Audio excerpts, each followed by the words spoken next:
Okay, you can see my screen? Yes, sir. Awesome. All right. This is going to be a little short. Now, I'm happy we have a couple of people joining in now. I can see 18 people online. And I'm going to be very brief about this because I really want this to be a discussion session. I don't want it to be slides. I know Khadija was telling me that everybody here wants slides. So for that reason, I didn't even make slides. I think I probably just have this page and maybe another page afterwards. All right. So we're not to discourage you. You can see my video also, because the last people I spoke with decided I must put my video on. Is it compulsory? Is it No, compulsory it's for not. my video to be on? Okay. All right. So, but let's just go. Let's see how far we can go by this. All right, sir. All right. How much time do I have to talk? We have at least 2 hours. Okay. So let's see We how can push far we it. can go. All right. So I want to start by saying a few years ago, just a few years ago, a couple of years ago, a group of Japanese and German scientists, okay, they gathered together in a city. This city is called Kobe. It's a city in Japan. All right. So Japanese and German scientists. Okay. So they wanted to do something that no one has ever done before. No one has ever done before then. All right. So do you know what they set out to do? Actually, they set out to do something simple, but it was like one of the most audacious plans that anybody has ever thought of in human history. Okay. So what they wanted to do was simple. They wanted to replicate the human brain activity. All right. So in other words, all they simply wanted to do was to mimic the human brain. Okay. So, and they set up a very simple task. This task was meant to simulate what the human brain can do. Okay. So, do you know, can anybody guess? If you want to put off your mic, you can put off your mic. But do you know, or should I say, do you know who, or should I say what was given to do this task? Anybody? Anybody? Do you know what was given to do this task? Because I want to do something simple, just simulate the human brain activity. Everybody knows the human brain, right? Yes. Okay. Sir. In order for us to save our time, because I think we don't have very much time. So what they did was they gave it to a computer to do this. And they didn't give it to just a simple computer. They gave it to a supercomputer. It's one of the best computers at that time. This computer is called K in Japanese. All right. So what did these researchers do? They fired up the computer. All right. And then they made a simple, like an algorithm, something that just says instructions from A to B. That's supposed to replicate what they understand as the human brain and the activity that the human brain does. This is a very big computer. This computer is, like I said, is one of the fastest, or one of these. There were only 3 supercomputers at that time, and it was one of the fastest. Okay, it's called K in Japanese, KIE. All right, so they fired up this computer, put up the task, put up the computer, and then allowed the computer to run that task and see how long it took the computer. Can anybody guess how long it took the computer to do this simple task? It was a task from A to B, replicating the human brain activity. Can anybody come off mic? Just guess, because I'm not going to be able to monitor the chats because I'm trying to be very, very fast here. So can anybody just guess how long do you think it took this computer to do that simple task? Mind you, it's a supercomputer. All Maybe right. 2 years. Okay, 2 years. That's cool. Anybody else? Anybody else? Do we have people on this call? We don't have people on this call. They are here and they are growing. Okay. Do you have any guesses? 3 years, sir. 3 years. 5 okay, minutes. Said 5 minutes. 5 okay. minutes. Okay. 5 minutes. That's good. Okay, so guess what? The computer shut down.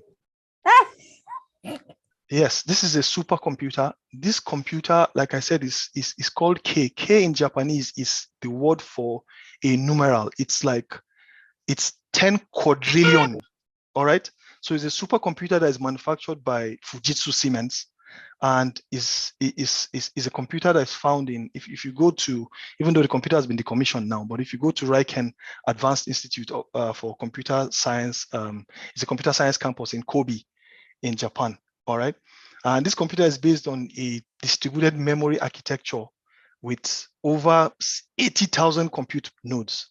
Okay, guess what? The computer shut down. Okay, so these guys thought that maybe they were over ambitious. They were trying to, what kind of research is this that they're trying to do? You know, this is research, man. This is the world of research now. We're in time of research. So they went ahead also to, they said, okay, let's don't push this too much. Okay, let's reduce that simulation, reduce the activity to half of the human brain, since this was too much for the computer. Okay, so they did the whole stuff again, fired the computer up, and then they ran the computer to now do something simple. Now it's half. The whole brain was like too much. So this is half. So can anybody now guess how long it took the computer to do half of the human brain activity? Anybody? 1 hour. Okay, 1 hour. That's close. Anybody? Can anybody still come a little closer? 24 hours. 24 hours. Okay, that's further away. Okay, guess what? The computer shut down 30 again. minutes. Don't worry. The computer shut down again. All right. So these guys were not giving up. And remember, this is a computer that, as of June 2019, this computer was one of the world's fastest computer. The next one to it was the IBM Summit, and there's another one that's called Sierra. I think those were the super fastest computers at that time. And this computer has 700,000 processor cores. This computer has 1.4 million gigabytes of RAM. This computer shut down. Well, let me cut the long story short because we don't have very much time. These guys continue to try, they continue to reduce the task that this computer needed to do. They continue to reduce the task, and the computer continued to shut down. Now, anytime this computer is tried and this computer shuts down, it will cost close to like a $500,000 US to put that computer back in order and start it up again. A lot of money, right? This computer is being cooled by liquid nitrogen. This computer uses, the power it uses is more than the power you guys are generating in Nigeria. You know, it's a very, very it's a big computer. It's in a very big building, you know, on an island in Kobe. All right. So they did this till the extent that what they wanted to do now was to, they were not going to give up. Okay. Despite wasting a lot of money. So what they wanted to now do in the last instance was to replicate 1 second of 1% of the human brain activity. I repeat, 1 second of 1% of the human brain activity. Can anybody guess now how long it took the computer to do this? And it didn't shut down. Don't worry, it didn't shut down. Guess how long it took the computer to do this? 24 hours. 24 hours. Okay. Okay. Anybody 1 else? year. One more. 1 1 year. year. No. Okay. So this time it took the computer 40 minutes. Wow. It took a supercomputer, one of the best computers at that time in the world, one computer that has 700,000 processor cores. It has 80,000 compute nodes. It has 1.4 million gigabytes of RAM. It took that computer 40 minutes to replicate 1 second of 1% of the human brain activity. So I'm sure you in your mind, you'll be like, where is this guy going? Okay. Well, I'm trying to make you understand what kind of computing power you have in your skull. Maybe if through medical school and through residency, at least up to the first half of residency, you've not understood how strong your brain is, what you have in that skull. Maybe this little experiment might trigger that thought, right? And guess what? You might think that's a lot of brain activity, right? You might think that's a lot of brain cells by 1% of 1 second. Well, that experiment only simulated an interplay of 1.73 billion nerve cells to tell you just how crazy, and more than even 10 trillion synapses or junctions between these brain cells. All right, so let's cut the whole story short and be a little deliberate with what we're doing. What I'm going to present to you guys today, it is not a lecture. So that's why I said I don't have even any slides to waste time on, right? Most of us always like to attend stuff in quotes, and then when we attend, we know that we're going to go back with something. So we don't attend with our brains, we attend with something else. Some other people are using their mobile phones to do something else because they know they're going to be sent slides. And so at the moment where they are supposed to grasp what they need to grasp, they expect that when they go back, the slides will explain to them what. Slides are not meant to explain anything. Slides are meant to just trigger up your memory so that you can remember what was being said. Okay. So, and then people know that they have recording. Now, unfortunately for your organizer, she accidentally said that she will record it on my computer. So that means I can decide to give you the recording, yes or no. So interesting. It's becoming more and more interesting as we go along. All right. So just consider what I'm going to be saying to you here as information and advice, nothing more than that. All right. The information in which I wish to share across to all of you today, it may seem rather extensive, but when you consider the capacity of the human brain and the amount of information that it can store and that it can decipher, then a few pages of information today, I don't think it's going to overburden you. And it's information that is going to be relevant for you for the rest of your life. If you are still going to continue in this field, it's something that's definitely going to be relevant for you. So it is my responsibility to do justice to this topic, which hopefully I hope I'm going to be able to do in the time that is allotted. But I want to say also that each and every one of you has an equal responsibility, and that responsibility is to listen with an open mind and an open heart, all right? Because in a world that is filled with prejudice and cultural conditioning, it's extremely difficult to find people that will sit down and arrive at some of the conclusions, a few conclusions that will arrive at today. Very, very important conclusions, but it's extremely difficult at this point in time with the kind of Nigeria that we are in, and even in the world as a whole. It's really, really hard to find people that can just sit down and come to some of the conclusions that we'll be reaching today, because some people are already coming with preconceived notions already before even this whole stuff.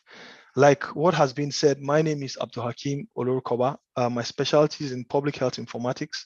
Most of you ask, what is public health informatics? Well, public health informatics is not what I came here to explain. So just know that it's one of the super specialties in public health. So I'm a public health physician, and I am with the Department of Community Medicine, Ahmadu Bello University, Zaria. So I'll just quickly go into what I have up here. I've given a brief introduction.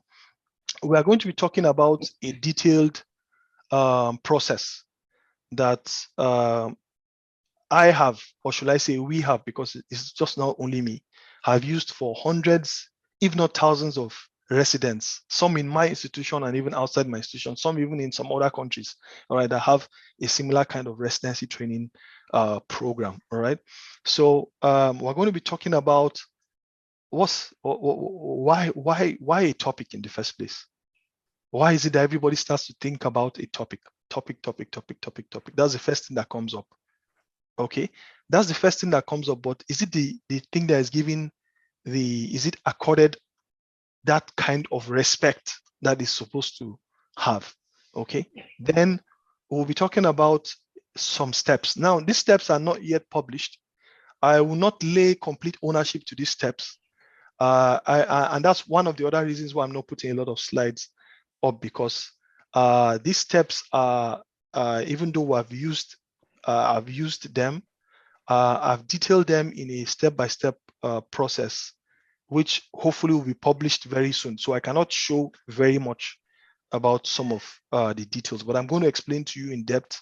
And I have no doubt that you're going to find a really good research topic if you have not found to work with now. And if you have already found, you might be able to also use this process to to work with what you already have, to fine tune it and make it a little better. It's going to be some kind of high level detailed explanations, but hopefully, and that's why I want us to engage in some conversations, not just a top-down kind of approach. We've passed the stage of coming to do a top-down kind of approach at this level as residents now. Why would someone come and be teaching us something from the beginning to the end? There's no information that you're looking for that you cannot find on the internet. So it's just how to facilitate this process that we want to do. So we are going to talk briefly about common mistakes in topic selection. They are very, very, very related to the steps. In fact, the mistakes were made from the steps. So I'm not going to detail any of the mistakes. You just see the steps that I'm mentioning and see where, if you miss out any of those steps, that's a huge mistake that you will have made, and that's going to cost you a lot. Okay. And then we are going to talk about how you can develop a template that you can use for research writing. This is going to be a little practical because we're going to just go in through Microsoft Word and do some stuff very quickly before our time elapses. And then I'll probably give some advice and recommendations and maybe give some time for questions. Now, at any point in time, please stop me and ask any question at all regarding this topic. Don't ask me how old I am. Don't ask me whether I'm married or not. Don't ask me any of all those funny questions. But anything that is related to this topic, please go ahead and ask. Okay.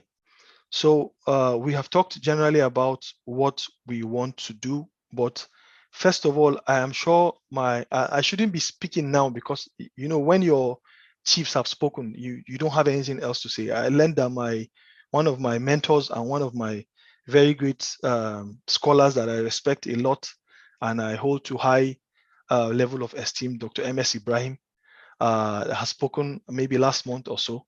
So Yes, I sir. shouldn't be reiterating any of the things that he has said, but I'm sure he must have told you how important it is for you to do research. It's super, super important now.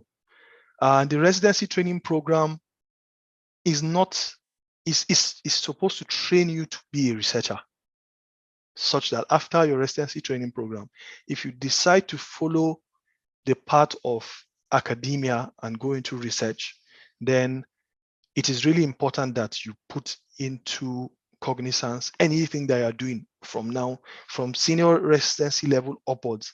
Anything that you are doing should be related to research. As you are working, you are generating data. The data that you are generating, if you are foolish enough not to be able to use it, someone else is going to use it and improve his own life and improve his own the quality of the remaining years that he has left. So you must be able to have that kind of mindset of research, especially if you took the pains to go through the residency training program. The second thing is that what was not published was never done. We have some very, very good consultants, professors. They have spent half of the best part of their life in the theaters doing work, a lot of work, even though you can say they are being paid. But I don't know how much anybody can pay you for saving him from a ruptured appendix or something. I don't know how much somebody can pay. How much can you be paid for a any kind of surgical operation? You know, how much can you be paid for giving somebody medical advice that's going to save the person's life? Okay, so the only way in which you can really pay yourself is by putting what you have done in the sands of time. It doesn't go anywhere. It's there. Put it up in publications. Super important. So if you have done all the research in the world, like what most of us have done, and you have not put it out in publications, then you have committed a very, very big crime.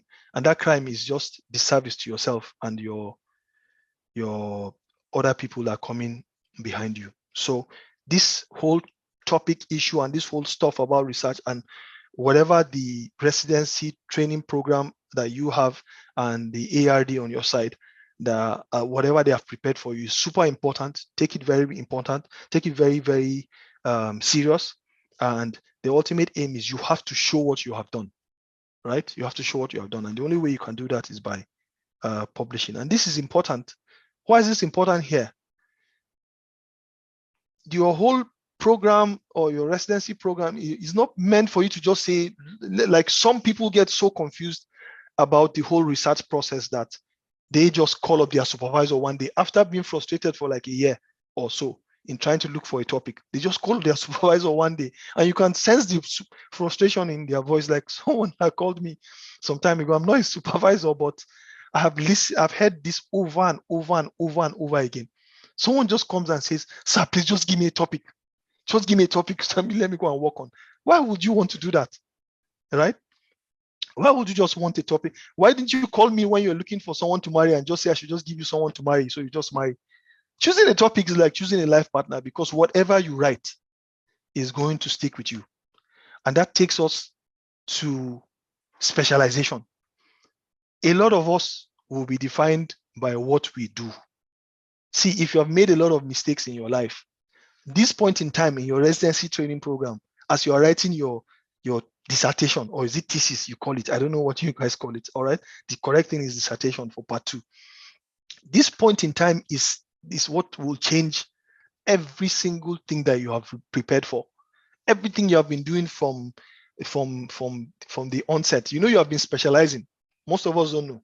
We have been specializing right from the onset of when we started. We started, and from primary school, we're already thinking that, okay, we're going to go to secondary. In secondary, we got to secondary, and we're now saying, you know, some of those funny teachers in secondary school will be asking you whether you want to go to science or arts class. And you decided that you wanted to go to science. I don't know which schools you guys went to, but in our own school, it was a big deal whether you're going to science. The dull people were the ones going to art, which is not true. They're making a lot of money more than us now. Some of them are very, very smart, you know. And then the smart people are the ones going to the sciences. And, you know, you had something in mind then, but, you know, you had to specialize. So you left off, see that big chunk, you left off arts, and then you went into the sciences. Then in science, you know, maybe your parents have been psyching you since that, you're going to this guy, doctor, this doctor, that, you're going to become a doctor. So by the time in which you finished secondary school, you're already planning to do JAM and do all this stuff, and you came into medicine. And I'm sure maybe a couple of us thought that was all, you know.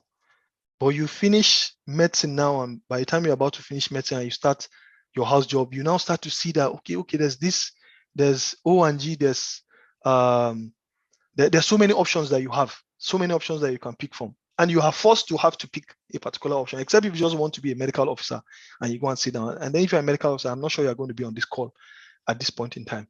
So even when you decided that you are going to do surgery, you go to surgery now, and then there's a lot. Are you going to do general surgery? Are you going to do neurosurgery? Are you going to, when you go to neurosurgery again, your guess is as good as mine when you get there and see the, so we're going to be specializing to the end of time. This is a point in time where your specialization skills now will come in. This is a point in time where whatever you do now, if you're going to continue on this path, what you choose as a topic and what you relate with is what's going to define who you are in the world, not just in Nigeria or whatever. So your topic is very, very important. It's very important for your specialization, and you need to put all of this in mind. Now, really, is this topic important? We want to just go and do some stuff. We want to really go into the field. Why are you wasting time? You're wasting, you see some scholars, even though there's a sharp difference of opinion among the scholars, but one thing that is clear among the, for what the scholars are saying, one thing that is very, very clear is the fact that you should spend nothing less than 50% of the time that you will do your whole dissertation. 50%. That's modest, but that seems much. But 50% of that time in selecting the appropriate topic. Now, some scholars don't agree with this much of time. Some people just say 10%, some say 5%. Okay, fine. That's if you are trying to consider a lot of things like how long will it take you to collect data? Well, data is available in most instances. How much time will it take you for it to go to the college and come back? Well, those things are being accelerated now. How much is it going to cost you? You have to think before you choose about something. When you think about all of those things, all these things will come into play if only you have factored a solid topic. So if you have not factored a solid topic, you didn't factor in a smart topic, then there might be some issues that you would have to contend with, and that might now waste all of your time. So you need to spend a sizable amount of your time piecing out the topic, even though the topic is going to be malleable because it's going to go through a lot of processes before it becomes standard. Why is this important? The topic is going to guide every single thing you do. Every single thing you do from the moment in which you say, sir, this is my topic, and you give it to your supervisor, then there are a lot of things that you need to put into consideration before you go ahead. So it's going to be a guide because it's going to guide you from stage to stage, even though it looks very simple. In fact, a lot of the colleges will give you a specific number of words. So, but this number of words that you have is packed, it's fully packed with some stuff that you have to now break down. All right. So we say in general, your entire thesis or your entire dissertation, okay, or some people loosely call it project, but it's dissertation. Your entire dissertation can be summarized in your abstract. Some of the colleges call it summary because it's a little extended. It's like an extended abstract. Some of the colleges allow you to write instead of the normal 250 or 350 words for an abstract. Some of the colleges will allow you to write up to 500 or 600 words. So you see that beginning part of the book is about 3 or 4 pages. A lot of stuff there because of you did quite a reasonable amount of work. Okay. So, and that abstract is a super summarized version of your whole work. Okay. And then the title is a super summarized version of the abstract.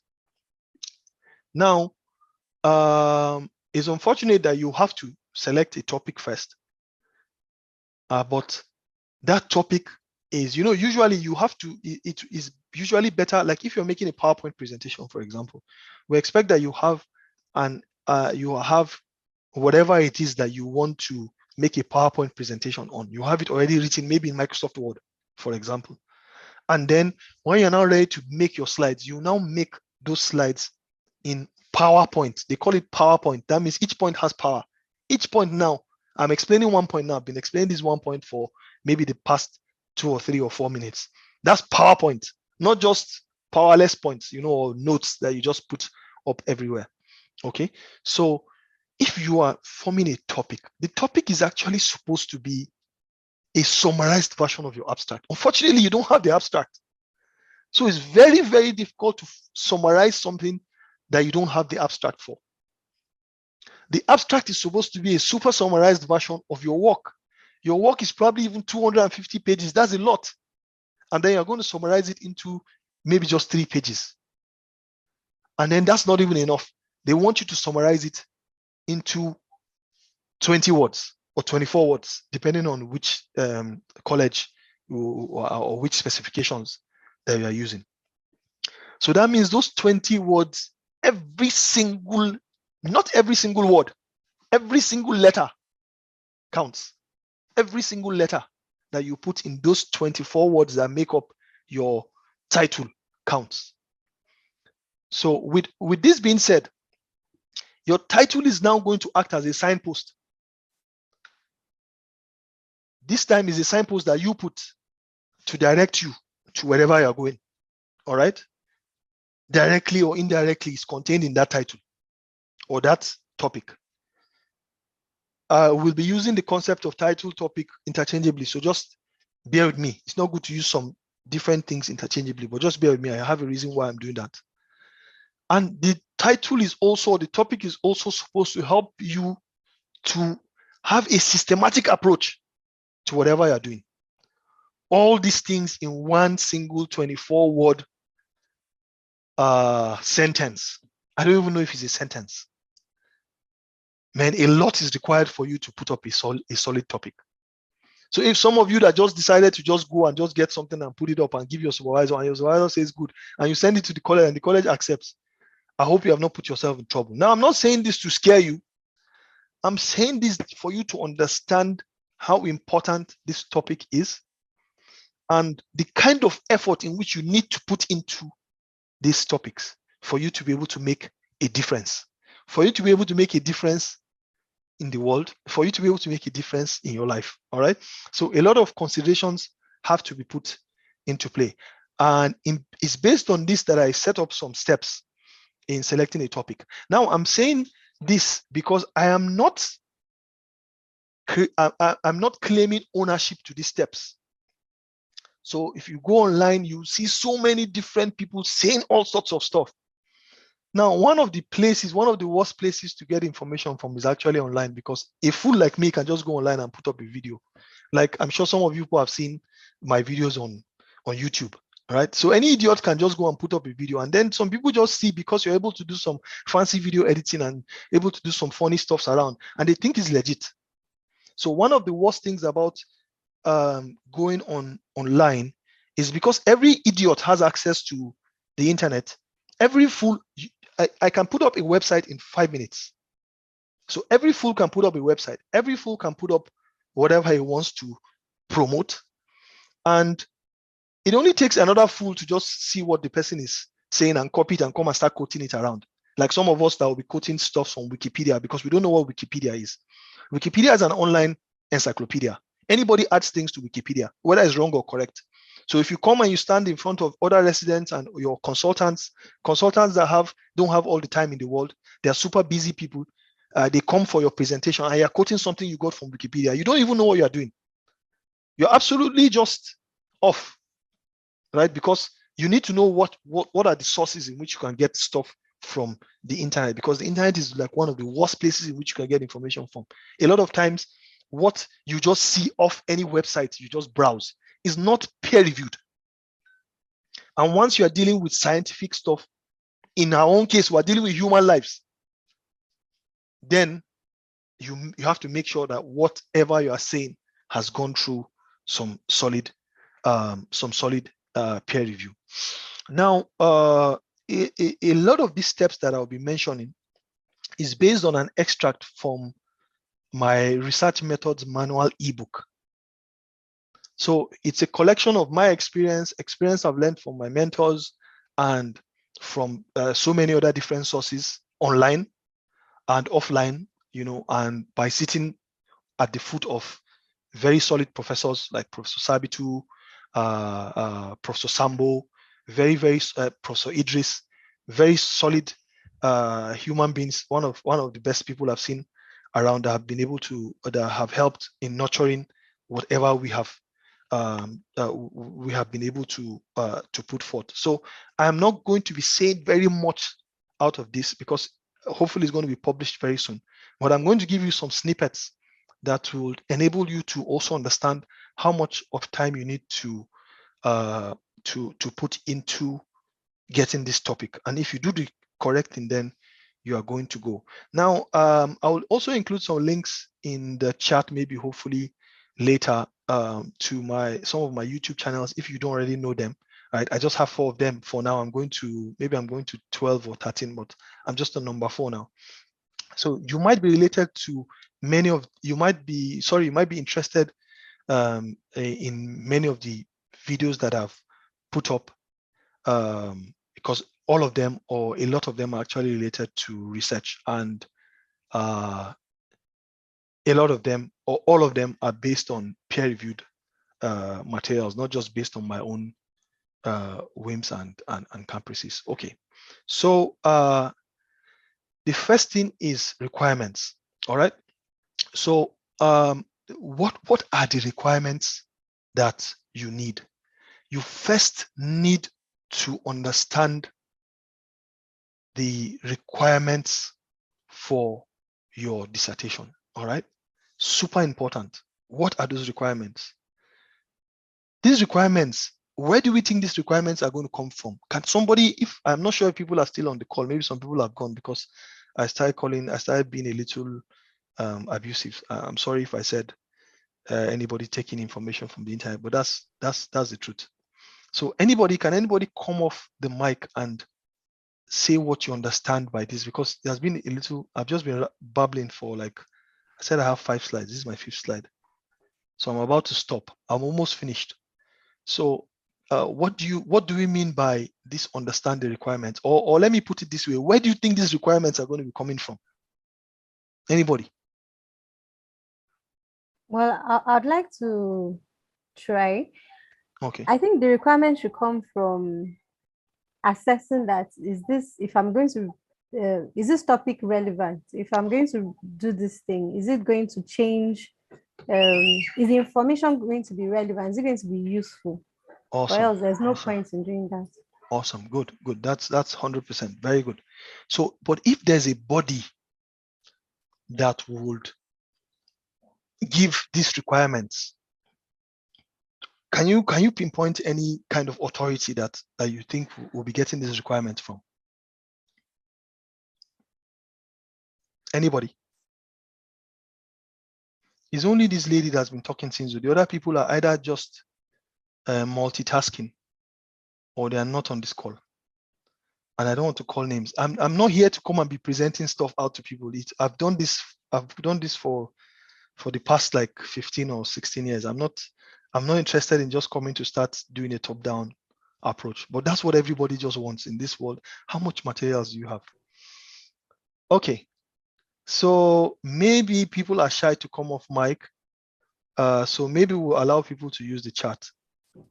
So because this is like important, this is like the most important step. That's why I put it first. Okay. And I think it's obvious. Okay. So maybe put in the chat if you think there's like an authority for that is supposed to give us some of these requirements or all of these requirements that we would use as our first step in selecting a topic.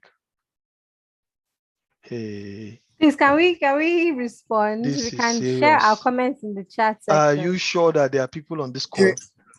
There are Sorry, people. sir. Oh my God, There are this is people. interesting. They are not there. See, even somebody quickly just dropped off when he saw that I was asking my own question. Thank you so much, sir. Thank Interesting. you so much, There sir. are I don't know if I There can are tell. people. We're responding. Yes, go ahead. Is that that's Prince Jaffa, right? Yes, sir. No, I don't know Okay, if I go can ahead. tell. Go ahead, please. Go ahead. Okay, sir. It's supposed to be an Sir. informal thing. This is not, you are making this thing look too formal. So I'm not comfortable, right?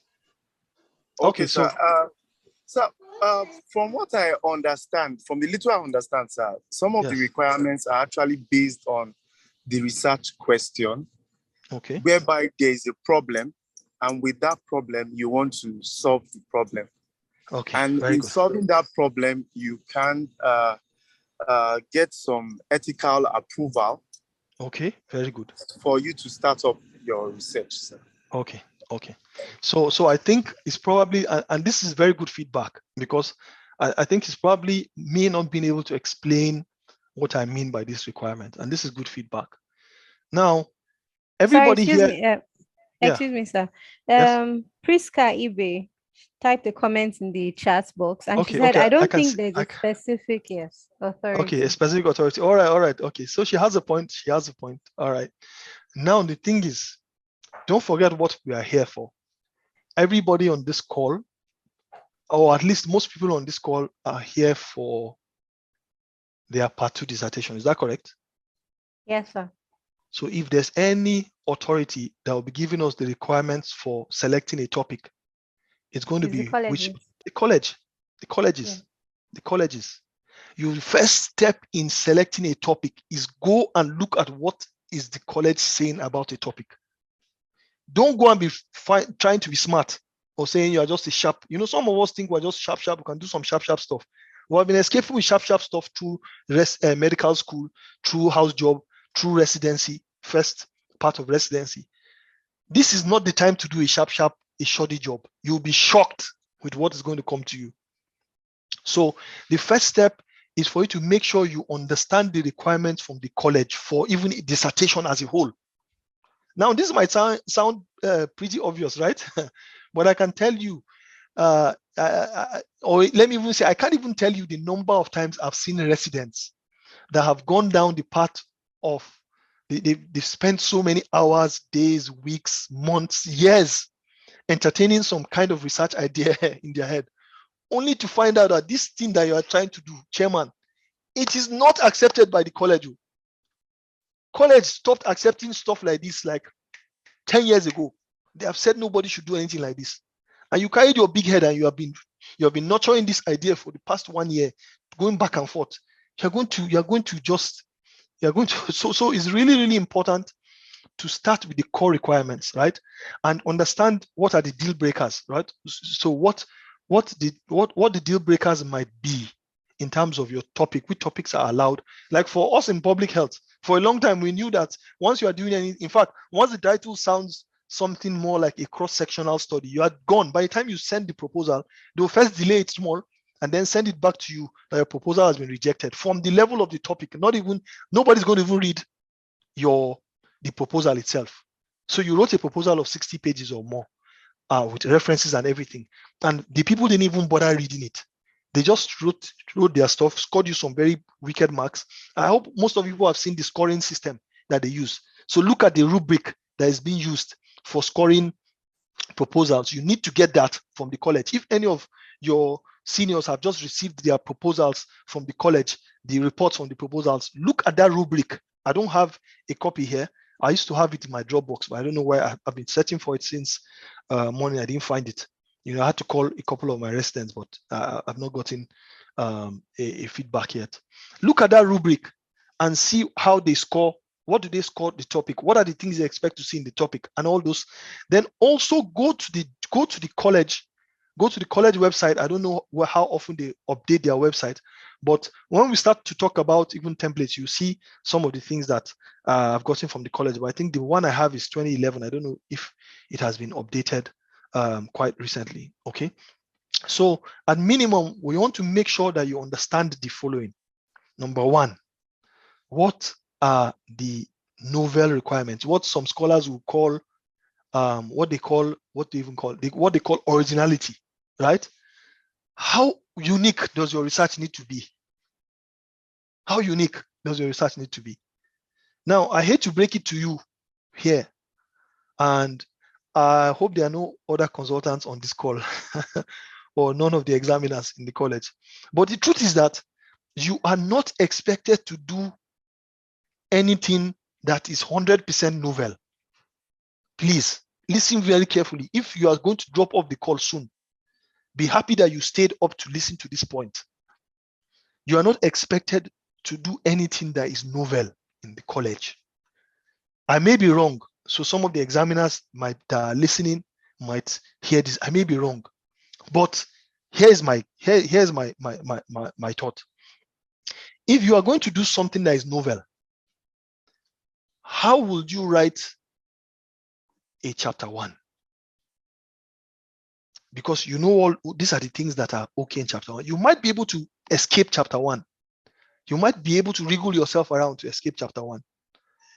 But I can tell you for free that you will get stuck in chapter 2. And you will write your chapter 2 till the end of time. You will be writing your chapter 2. Sorry, I'm calling it chapters, and I'm not neglecting the fact that I know different colleges, the different colleges and the different even faculties use different chapter titles. But I'm talking about a literature review. Your chapter 2 is literature review. Which literature will you be reviewing when there's nobody that has done that work before? You're going to die in the process. How would you in fact, some people have sent their books to the college, and a level of proposal they sent it back that your literature is too small. So if your literature is too small, then that means you must be able to strike a balance. You must be able to you must be able to think about this concept of originality and try to strike a balance, right? So you need to get clarity on what this originality is, what uniqueness is from the requirements of the college or your supervisor. Now, any of all these things that I'm saying will not make any sense unless if your supervisor okays whatever I'm saying. So if there's one person that you would always follow with regards to instructions or with regards to anything is your supervisor. Your supervisor is always right when it comes to instructions. So please, you must always follow your supervisor, and you have to be very close to your supervisor. Your supervisor is somebody that is going to take you to the next level, right? You're going to the next level. So you can't be, you see, me, I had one of the best supervisors in the world when I was doing my part 2. It was Professor Sabitu. But I was just afraid, I don't know, I wasn't able to get a very good rapport with him at the beginning. So I spent 3 years just playing around, First of all, I didn't have any, it was stupid of me. I didn't have any job that I was going back to, because immediately I finished NYSC, I got the residency and I started. So, and then I passed my part 1 exactly 2 years. I started May, I think I started May 8th. I passed in May 8, 2008. I passed in May 2010. Exactly 2 years, or a little less than 2 years. In fact, by the time we were applying for the exam, it wasn't even yet 2 years. I hope the college people won't catch me and take away back my certificate. But it was 2 years after that I passed. But then I was looking like, if I continue at this trajectory, I might finish my residency and they kick me out, and I don't have any job. I don't have where to go. So let me just delay. But that was a very foolish move, even though I still had a lot of other issues. But I never got a topic till 3 years after my part one, which was bad of me. But okay, but that's by the way. So your supervisor is key. By the time I understood my supervisor and he was ever ready to help me, I was the one dodging around. In fact, there was a time when I started feeling bad about myself was when I was walking on the walkway, and then I passed by my supervisor. And I was like, "Hey, Olorukova, how are you doing? Who's even your supervisor for your part 2?" That was my supervisor asking me who was my supervisor. So, I'd never made any serious contact. I've been dodging around, the kind of dodger that I am. And all these beautiful years came and went by. So your supervisor is key. Please get these requirements from your supervisor. Ask them what is it that they have discussed in the college. What is the requirements that you need before you just come up and put up a topic. Okay, and you have to form a very, very good bond with your supervisor. Sending them Friday messages every Friday and Sunday or whatever day that is important to them, and the rest like that. But that's by the way. You need clarity on the issue of this originality. The next thing is that you need to look is also restrictions. So aside from originality, there are some restrictions. There are some areas, there are some places that there are some words that you're not supposed to put in a topic. Look at what are those restrictions that they have. And this is also coming from the college, please. All right. And next up that I want to discuss is some data requirements. So there are some data requirements that you also have to put into consideration. Okay, so specifically, you want to ask and you want to find out from your supervisor, does your college require you to use primary research, use primary data, do primary research, or do you have to do secondary research, or what we call use secondary data, or do you even have to use both? All right, and I'm sure we know the difference. I hope I'm not just guessing. No, we don't know the difference, assuming. sir. Hey, so I came here assuming so many things. Okay, so there are data requirements. Like for us, when we're teaching medical students, for example, because we want medical students to understand the concept of data collection, going to the field, and the research process for medical students that gives them that their project is domiciled in public health department, community medicine department, because we want the students to get that knowledge of going to the field physically to collect data, or going to the classroom, or going to the clinic, or going to the theater. We usually don't want them to use secondary data. All right, we want them to primarily go and generate data themselves. Okay, we don't want them to use data that has already been collected for them. They'll just collect it and then put it inside the software and start analyzing. Okay, so when we talk about primary research or primary data collection or primary data source, is when you yourself as the researcher go to the clinic or go to the theater and you're collecting data from patients that have been you are checking their pain. Some of you guys in family medicine or in surgery, you are doing stuff with pain score and the rest of that. Checking the guys in O&G are checking whether misoprostol works better. You have your scoring system and the rest. Are you taking this data directly from the patients yourself, or you have data that has already been collected, secondary data, and can you use that to also do your research, or you have to use both? So I'm collecting data from the patients, and I'm also going into their files, the data that they have collected. Some other residents have clocked the patients and the data that they have collected, and I'm putting them together. All right. Are these things allowed? You have to know, and you have to be sure whether the college allows you to do any of that. So that's about that with regards to requirements. Another thing about requirements has to do with methodology. right? I'm not going to talk very much about that. I'm sure Professor M.S. Ibrahim must have talked a little about that. So, but it's really, really important that you understand what the expectations are.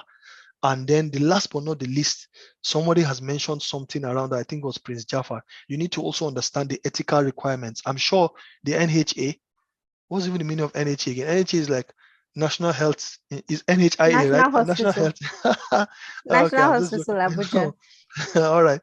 I thought it was like National Health Insurance Authority. You know, we have a new authority now. Professor Sambo and his team. Yes, sir. Kudos to them. All right. So I know for you guys at the NHA, they have their own ethical framework. They have or they have their own ethical committee, right? That Yes, you sir. guys will have to submit. So you need to know all those guidelines also. You have to, so these are some requirements you need to know so that you don't go and submit something to the college. The college say, go ahead and do this topic looks good. You have done a good, and when you send it to ethics now, they now scatter the whole thing upside down. All right. So these are some of the requirements you also need to know before you just jump into putting up a topic that is going to be a guide to your work. Okay. So I think that's all we'll say about requirements. Think about ethics, think about the data requirements, think about the requirements on the topic itself, think about requirements on novelty or the originality of the work. The next thing we're going to be talking about is interest.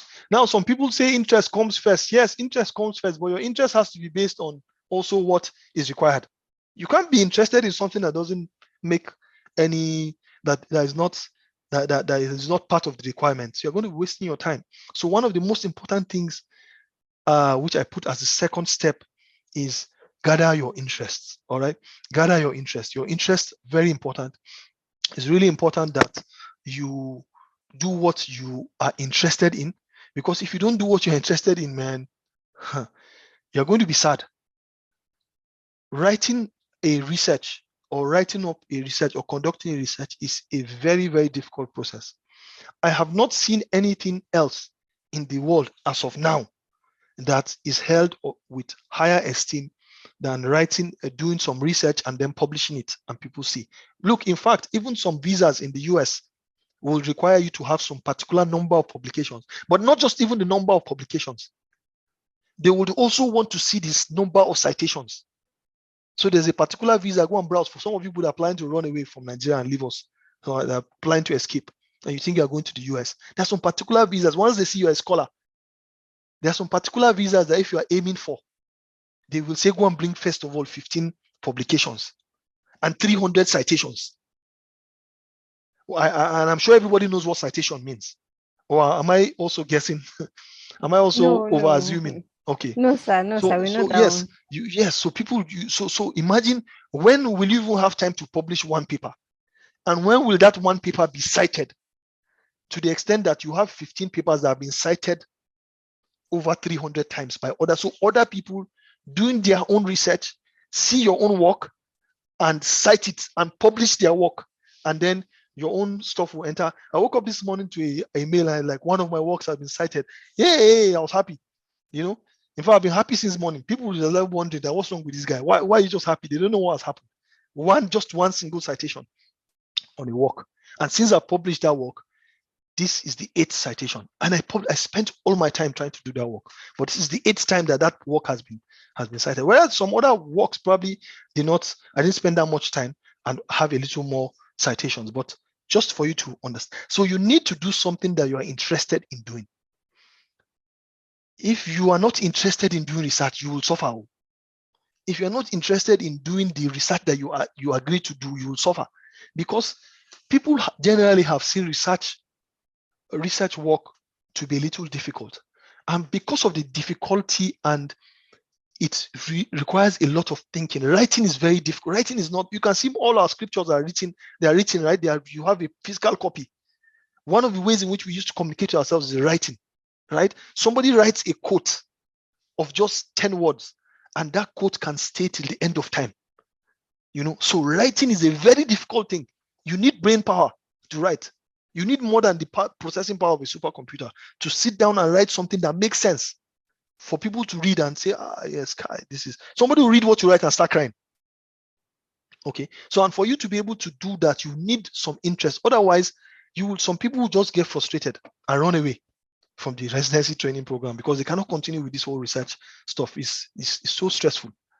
Some people decide not to come to residency because of this whole research stuff. So whenever you decide that you want to write, because it's a little stressful and it requires some tact and some intellect to do, don't just do yourself that favor and do something that interests you, because it's that interest that will motivate you. It's that motivation that will keep you going. It's a serious thing. And so no wonder people are taking it as high esteem in the world that how many publications do you have? What are your citations? And this is where it starts. If you do a very good job with selecting your topic, then you're going to be able to you're going to be able to do a good research. And the research that you're going to do will now be able to be published. And when you publish it, other people that have similar interests also will start to cite it and use it to do their work. It's a cycle that goes around. So this is one of the few things that you can do to the world. And that's why I say when you do research and you publish it, you are doing a service to the world. And at the same time, it will do something to you back, right? And for some of you that like money, like some of us, this is the time. If you really want to make it, then just make sure you have a good topic and get ready to publish it if you do the correct thing. So your interest is very, very important. And for you to be interested in what you are doing, you have to be careful with what you identify as your interest also, because like I've said earlier on, writing is hard. So you need to be mindful, and then you need to be intentional about it. So now that you understand that the authority that gives us the requirement is the college, and you know that you have to go to the college to get their basic requirements because you have to meet those requirements. Now, for those requirements, choose your interest that will fit into those requirements. So by the time in which you have identified those areas you are interested in, identify something very broad. Remember, I've been talking about specializations, but you will be specializing till the end of time. I met a woman when I was in India. I met a woman that was in 2016. She's from Imperial College London. Her name is Shirani Sriskanden. Imperial College, one of the best researchers I think I've ever seen, because of during the small time I spent in India, I used that opportunity to attend a conference. It was an international conference of infectious diseases. I had some publications. I had some presentations to also make. I had like 4 presentations to present at that conference, and we were presenting. Everybody was happy, and one of the keynote speakers, came up to present, and it was in a hall. It's one of the biggest halls in India, at least that I know of, and it's in Hyderabad. It's called the high-tech city. Hyderabad is one of their high-tech cities. So it's a hall in their international conference center, and that hall is housing about 13,000 people. And the hall was packed to the brim. Okay. And by the time this woman came up to present, people were still talking, people networking, eating, doing some stuff. And she came up to present her keynote. She was like a guest speaker. She came up to present the keynote address and her paper. When she started talking, this was a hall that is packed full with 13,000 plus people, very big place. She was on the podium, and she started by saying, it was noisy, people were making noise, but she started talking, right? So she started by saying that for the past 30 years of her life, she has been working on strep pneumo. She has been doing research on strep pneumo. I'm sure most of us know strep pneumo. The people in medical microbiology probably know a little more than us. She has been working on strep pneumo for the last 30 years. And she's happy to tell all of us here in this gathering that she doesn't know up to 5% of what is expected to be known about strep pneumo. The whole hall went blank. Some people that were eating like this, they couldn't continue the food. They had to put it down. Everybody sat down to listen to what this woman had to say. When this woman started scattering the genetics of strep pneumo, for 1 hour, this woman was talking. Not a single person stood up. Not one single person stood up. You will see the way she was literally playing with DNA molecules. Crazy stuff. That's specialization. Whatever you do with your topic from part 2 is where people will relate to you. That's where your specialization is going to come. Unfortunately, that's how it is. So you have to choose areas that interest you. Like for me now, I did my own work I did stuff about reproductive health, focused antenatal care. But I'm not interested in O&G. I'm sorry, the O&G people listening. I'm not interested in O&G related type public health.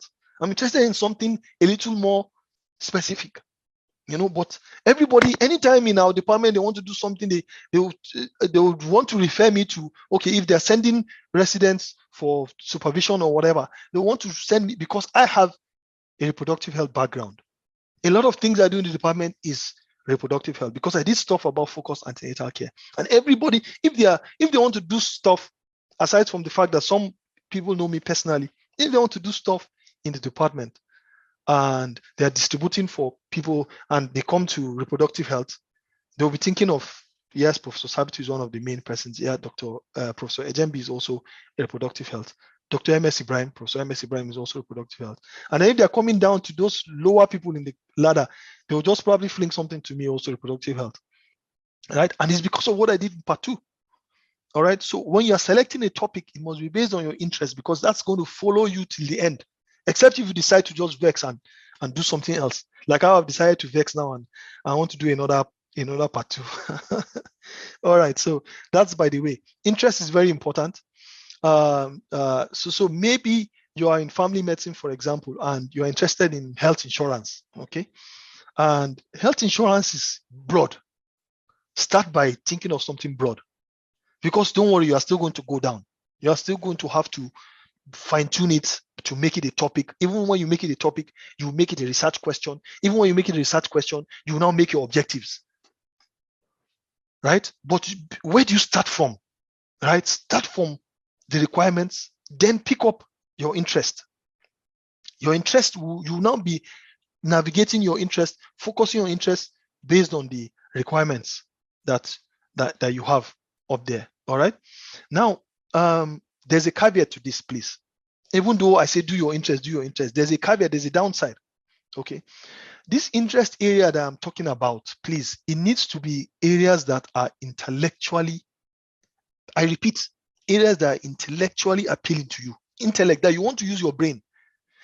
Something that you have curiosity about. You have been in O&G for the last 2 years now, and you have seen so many things, and it's pouring your curiosity. It might even be at the molecular level, right? But you are curious about. Please, not something that you have some kind of crazy emotional attachment to. You already know the answer of what you are looking. You are emotionally attached to it. You have so much emotions. No matter if you go and you find out that it's not like that, you will be thinking of changing your results to make sure it's like that because your attachment, you have some preconceived notion about the problem. It's foolhardy to do that. Why will you do a research about something you already have? Maybe you have some cultural beliefs about the thing. Then you want to now just you'll be, we Nigerians now, sometimes some of us are not very truthful. So when I'm talking about your interest, I'm not talking about interest where you have something preconceived, because that way you will be introducing bias. You'll be introducing a lot of bias to the research. When you hold very strong beliefs about something and then you say you want to go and be researching it. Chairman, what are you trying to prove? Ogbeni, what are you trying to prove? So you are very likely to bring in all your biases to the whole show. All right. And then if you do that, you bring a lot of subjectivity to research. We don't want research with subjectivity. Please, when you are researching, you will not be there when people will use the results of your research.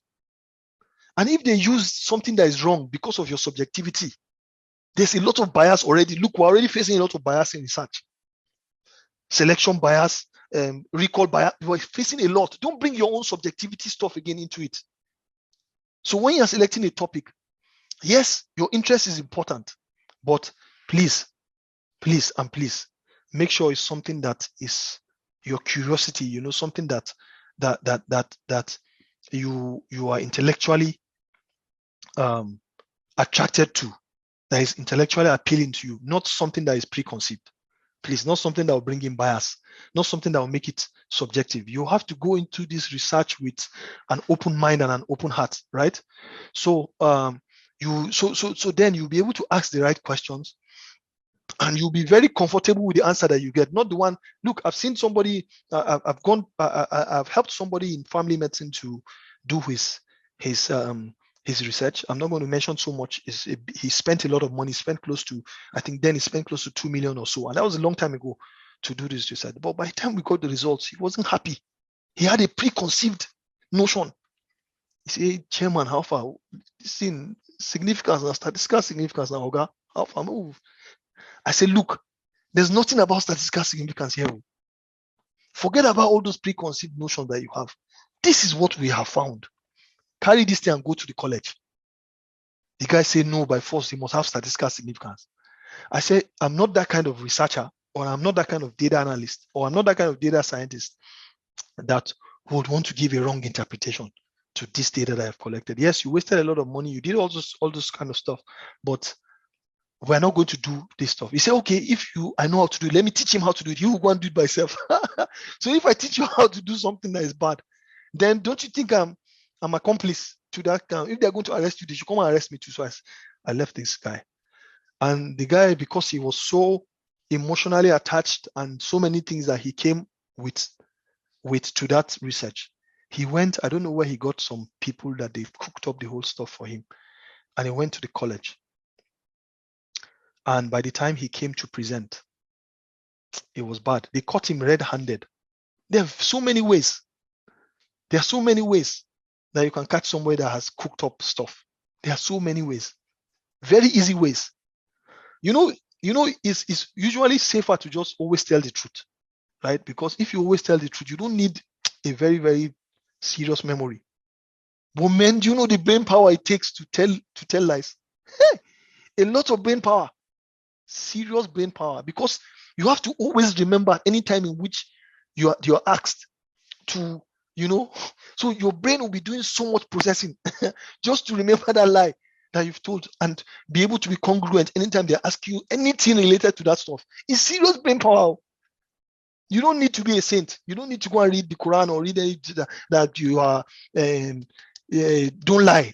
Man, you need to be a serious devil to go, because you need a lot of brain power to be able to maintain any lie. 10 years after they will ask you about a lie, you have to remember, and you have to put your story has to be congruent, otherwise they'll catch you. So please, yes, it's based on your interest, but don't bring in anything that has to do with some level of bias. Okay. So whichever area of research that you're working on, that you're identifying, please make sure it has your interest is also there. Then the next thing we'll talk about is the process. So always think about the process, the research process. All right. So the next step is after you've gotten your topic, after you've gotten your interest, you've talked about something very broad. Okay.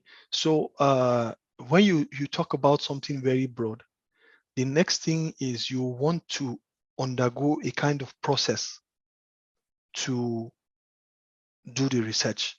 You know that you have to collect data, you have to do all those kind of stuff. So it's good to also, this step is now thinking about the process. This is 2 steps in one, like 2 things in one. The first thing is, how do you go from your broad topic, you're interested in health insurance, to the narrower niche where you decide to put in your effort and form that topic and then get your questions. Okay. So it's good for you to look at it in this way. And then the second process is, what are all the other processes that will come along with all the selections that you've selected? So I just want to give you some tips here. The first will be that you should always look at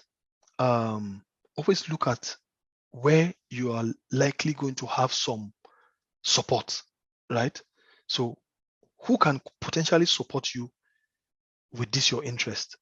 Because if you have a very good interest, but in the whole of NHA, there's probably nobody that has that expertise, and nobody can really even supervise you or mentor you, then you might have to think twice, you know. So it's generally smart to choose a topic that, or at least choose an area that your institution has good support for. Okay, so because the person that would be able to guide you and the people that will also be able to give you some kind of important feedback, you have to put all those things into consideration. Okay, so that's a little about the process. Maybe we'll discuss a little more. Beginning to think that I'm already babbling too much. After you've gotten you have your interest, you've gone through the process, you need to now do what we call a literature review. Now, some people will be asking that, how can you, just because you're looking for a topic, now you're going to do literature review? Which kind of literature review is that? I don't even know how to do a literature review. Talk less of, wouldn't I need to get a topic first before I do it? Don't forget that you have your interest. But you need to know whether this your interest will fly also in the world, not just only part 2. Because we're not doing this for only part 2. We're doing this for us to be able to be represented. We're doing this to add knowledge to the body, add some more detail to the body of knowledge that is already available. Okay, so you need to do a thorough literature search. Now, the other reason why you need to do a thorough literature search is a lot of us, when we get very beautiful topics, the topics make very much sense. We're very happy with the topic. We go and give our supervisor, hey, our supervisor is happy. In fact, the guy buys you a drink, come and take Coke and say, this is very good thought. And then you write up some stuff, and then you present it to your department. Everybody's happy. They're clapping for you. In fact, they are sharing meat pie and sharing everything during your presentation. Everybody's happy. And by the time you send it to the college, they push it back and tell you that your literature review is not sufficient.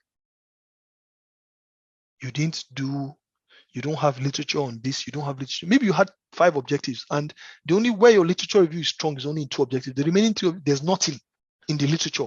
You are dead. Why did you choose the topic in the first place now? So you need to check the literature. Check the literature to be sure that whatever you are going to present as a topic, even to your supervisor in the first instance, because you even look like a fool in presence of your supervisor. When you're presenting topics to him, maybe you have presented 2, 3, 4 topics to him, and then he has been saying no, and then now he says, okay, this one is good. And at that point in time, you go and start doing the work because you didn't do a thorough job in looking for the topic. And then that's when you now go and start realizing that there's no literature. You're looking for P to calculate your sample size. There's none. Why did you do that to yourself now? So you now go and meet your supervisor and say, please, I want to change my topic. You don't have very much time in this world, right? Speaking of time, how much time do I have left? How much time do I have left? I need to be time conscious. Please check. Let me know how much time I have left so I can quickly wrap up, because I want us to really discuss. I am hoping that I've touched in some areas where people will have questions on. How much time do I have? How much time is it supposed to be? Sorry. You said 5. Khadija told me 5 to 7, maybe roughly about 2 hours. So it is 6:26, right? About 30 minutes remaining. Oh my God. Sir, you can take the whole day. I can't hear you. Yes, sir. Oh my. But it was You can supposed take to the whole be day. 2 hours. Oh but my if the God, house man. agrees, we can add some more time. No, my time too is really okay. All right. Let's see how we can go. Okay, so literature review is very, very important. I don't think I would have time to show you how to do this literature review, even just for the topic, right? So, but maybe if we have another meeting, I can show you very, very quickly how you can do this. How you can do this online. Okay, but first, what you need to, let me just tell you what you need to quickly do. First of all, is I don't know whether the NHA has a library. Okay, so just check your library. There should be dissertations in your library. It's very important, because if you say you're going to do a topic, and by a lot, it has happened to a lot of our residents. They go and bring one very beautiful topic, and by the time they go and show their supervisor says, wait, he just brings in one book like this. He pulls out one book and say, look, Dr. M.S. Ibrahim, look at what Dr. M.S. Ibrahim did 5 years ago. All the while they have been spending, you don't know that somebody else, and they will never allow you to do that topic. What will you want to do? You want to go and be copying his work, or what exactly do you want to do? And how is that even going to be of importance? What do you think you're going to do that's going to be different from what he did? So one of the very first points of call is check your library. Your library should have dissertations. Even if your department is new, right? You should have some dissertations that people have done before. Check, and that can even give you a guide towards the template that you are using. So please check dissertations in your library. Then when you have checked dissertation in your library, you have an idea. Even your broad area, you've started seeing some gaps even in the library that, okay, they have not done anything. This person did something on this health insurance, but it was just a simple study.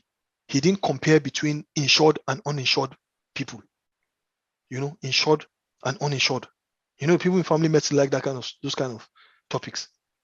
So I think I'll bring in something like that. You see another one, okay, this is also health insurance, but the guy was doing something about community-based health insurance. It's not even hospital-based. Okay, mine is going to be hospital-based. So you see, you're starting to get an idea. You're not doing exactly what they're doing, but you are able to now start to carve a niche in an area where nobody in the department has done it, even though you might probably be seeing it or elsewhere. But at least that's the first hurdle that you need to scale. Because if you're going to do something exactly that somebody did in department 5 or 10 years ago, your supervisor is not foolish enough to say he should allow you to go ahead to do that work. So that topic will have been like a waste of time. The next thing you need to also consider is published articles. So I'll show you how to go online, go to browse online and search and see which topics based on your broad area that you selected and the niche you've started carving from looking at dissertations to try to now streamline to see which are the best topics in which you should choose, because you have to put into also some considerations in those topics. Things like how current is the literature work, what is the impact, what are the gaps in that current, in that area that you're looking at, and the rest of that. And another thing people don't look at very closely is textbooks. Please, textbooks, very important. Check some textbooks, even though most of us don't buy current textbooks. In fact, we don't even buy textbooks again because we're all doing EEE stuff. So, but some of these textbooks that we have, within those textbooks, you can see in those textbooks where there are some gaps that you might want to fill in. Not doing something too new, but you might be able to fill in, just get into, because you see in research, we stand on the shoulders of giants, right? Somebody has done something and you are going back to search again. That's why it's called research. I'm sure Professor M.S. Ibrahim probably will have told you this. It's 2 words in one. You are doing something again. You are going back to search again. And when you go back to search, you might find something that the other person did not find. And then you can fill in that gap. Okay. So you do a very good literature review. And the objective here is to understand where the current research is and where is the existing body of knowledge. All right. What does the existing body of knowledge say about your area of interest? So you can carve out a good place for yourself. All right. So where do you go for this literature search online? Now, this is where we'll stop for a while. Just let me explain this. Please be careful. I've said this a little earlier. Please be careful where you go and get knowledge from. Please, when you go online, a lot of you will just go to Google and just search. You see some very beautiful website. If you see, you know that they spent money to set up this website. But it's scam. The same way you're afraid of scam emails and all these things, let people don't steal your account. That's the same way you should be afraid of just going to any kind of website and be taking. Some people are just hell-bent on misleading people, 100%.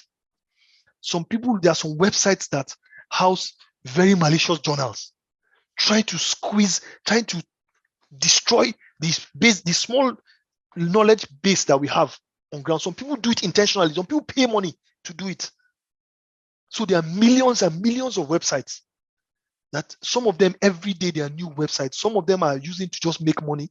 They say come and publish. So one crazy guy that did some work, maybe it's even just a medical student that did some work and wanted to publish. He just wrote up some things anyhow And then he pushes, they say, bring $100, you bring $100, they publish it.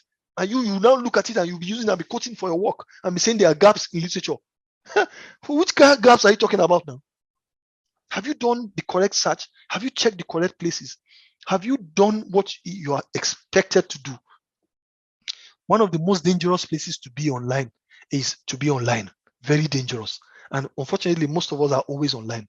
You know, most of us don't use our phones for good things. Most of us use our phones for I'm sorry to say, I don't want to be insultive here, but most of us, you don't have an idea of the power that your phone has. When you hold your phone like this, you don't have an idea of the power that is in this phone. Because if you have an idea of the power in this phone, most of you will not be playing Angry Birds with your phone and be doing all day, be doing WhatsApp and be doing all stuff. Even when you're in a seminar, you're still doing WhatsApp and smiling to yourself and causing text neck and all those things that all the psychological issues that are happening to you. If you know the power that is in these mobile phones, then you use it for something to better your life, not just chatting all the while or going to Ireland and abusing people and because you think you're anonymous. There's no such thing as being anonymous online.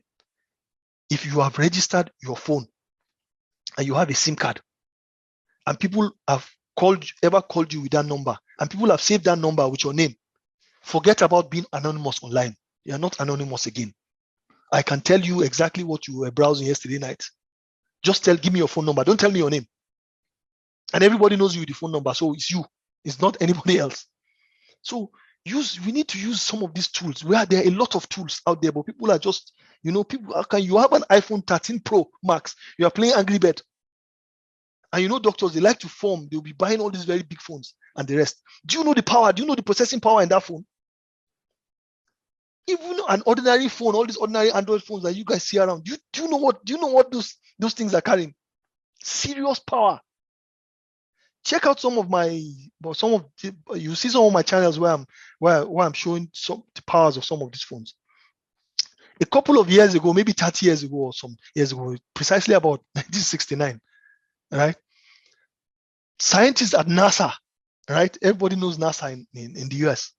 Scientists at NASA wanted to send a man to space. That's what they wanted to do. Send a man to the moon that we're seeing that people are doing now. The guys at SpaceX are doing like play. So, but at that time, they had to sit down, like hundreds of them had to sit down to make if you see the computer that they made, I don't have the picture here, I'll show you. They had to make one supercomputer to be able to just calculate the angle. Remember, the Earth is rotating. The Earth is not just only rotating, it's revolving around the sun. Then the moon is rotating and also revolving around the Earth and revolving around it's just a crazy calculation. They needed to know the exact time in which they will launch that satellite with that man on it. At what position, in what temperature, at what time will they launch it, such that there are 1,000,001 calculations that you can do. And you can go wrong in over 1 trillion times. Very, very, very detailed, billions of dollars, very detailed calculation. They have to make a computer specially for that purpose. Do you know these phones that you guys are holding now? An average phone that you're holding now, that your dead Android phone that you're using to play Angry Bird, is close to 980,000 times that computer, the spec of that computer. That computer is still alive up to today. Is over almost 1,000,000 times the speed and the spec and the processing power on that your mobile phone. But guess what? You, a doctor, you are using it to play Angry Birds. You cannot use it to better your life. It's embarrassing. And you're using it to cause a lot of health problems to yourself.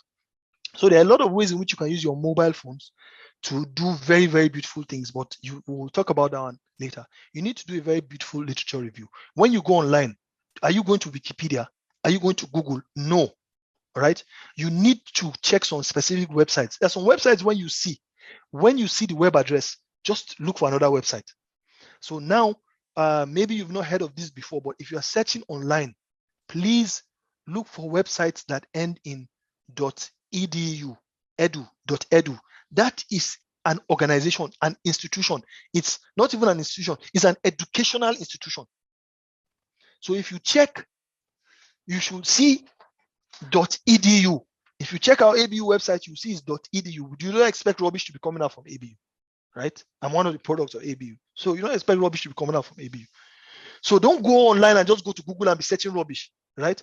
I'll show you exactly how to search for something, and all your results that will come out are only .edu, only. When you are searching online and you are looking for specific stuff, search websites that end in .org. Search for websites that end in .gov. If you go to CDC, you see CDC.gov.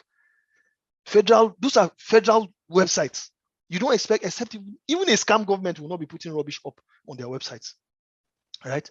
So go to websites that end in .int, right? If you check WHO website and see what it ends in, So these are the places where you should go online. Now, when you're doing anything in this world as an adult, please learn this. If you don't learn anything from this presentation, learn this. Anything in which you set your hands to do from now, you are no longer a junior resident, or you are no longer a medical student or a house officer. Anything, because we're already adults now, you'll be held responsible for anything you do. Don't say you didn't know. Anything in which you are doing from now henceforth, if you don't know about this, when my father told me this, my head had to come to anything you are doing as an adult, you need to find out how it is done. Don't just start dabbling into doing things like that. Anyhow, you are an expert in searching internet, but how is it done? I learned how to search the internet from librarians, people that's their work. They have been doing it for the past 30 years. So, but you just think you just carry your phone and just be searching, go to Google and be searching rubbish, and then you go and carry your head and be telling your supervisor that, sir, there's nothing on it. Do you know what you're saying? Why are you embarrassing yourself as an adult? No, you shouldn't do that. How is it that they search the internet? It is a process.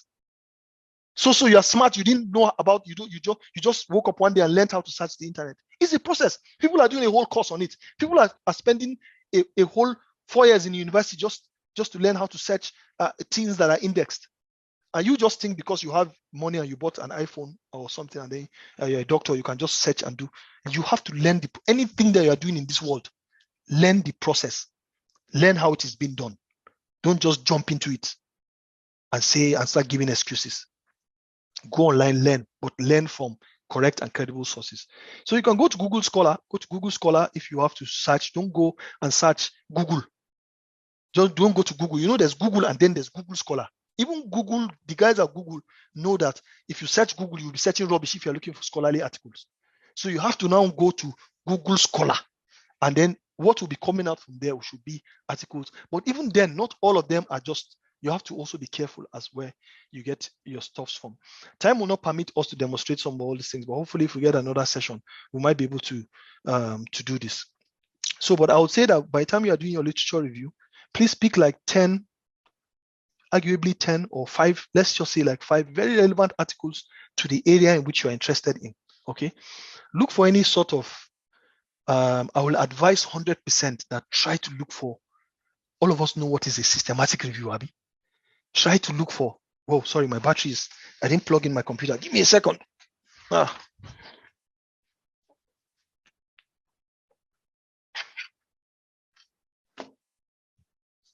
Okay. Do we still have people on this call? It's extremely silent, man. You do, sir. Okay. So I'm sure most of us know what is called this systematic review, right? Systematic review and meta-analysis. I'm not asking you to even go into meta-analysis, just systematic review. In fact, quite recently, most people are even publishing a lot of stuff, scoping reviews, something that's even called a literature review, just literally literature review. So when you are searching, I'll show you how to search and bring out things that are even only just systematic reviews. And I can tell you that once you are doing your work and you see a systematic review, you're trying to do something, you see a systematic review about that work. In fact, you have finished your literature review. Someone reviewed 60 different articles on that your subject, similar. And he has it in one single document. Just go and sleep. Your work is done. Just go and sleep, because you can check it and see you have seen 60 different articles, and they are similar or related to the work you want to do.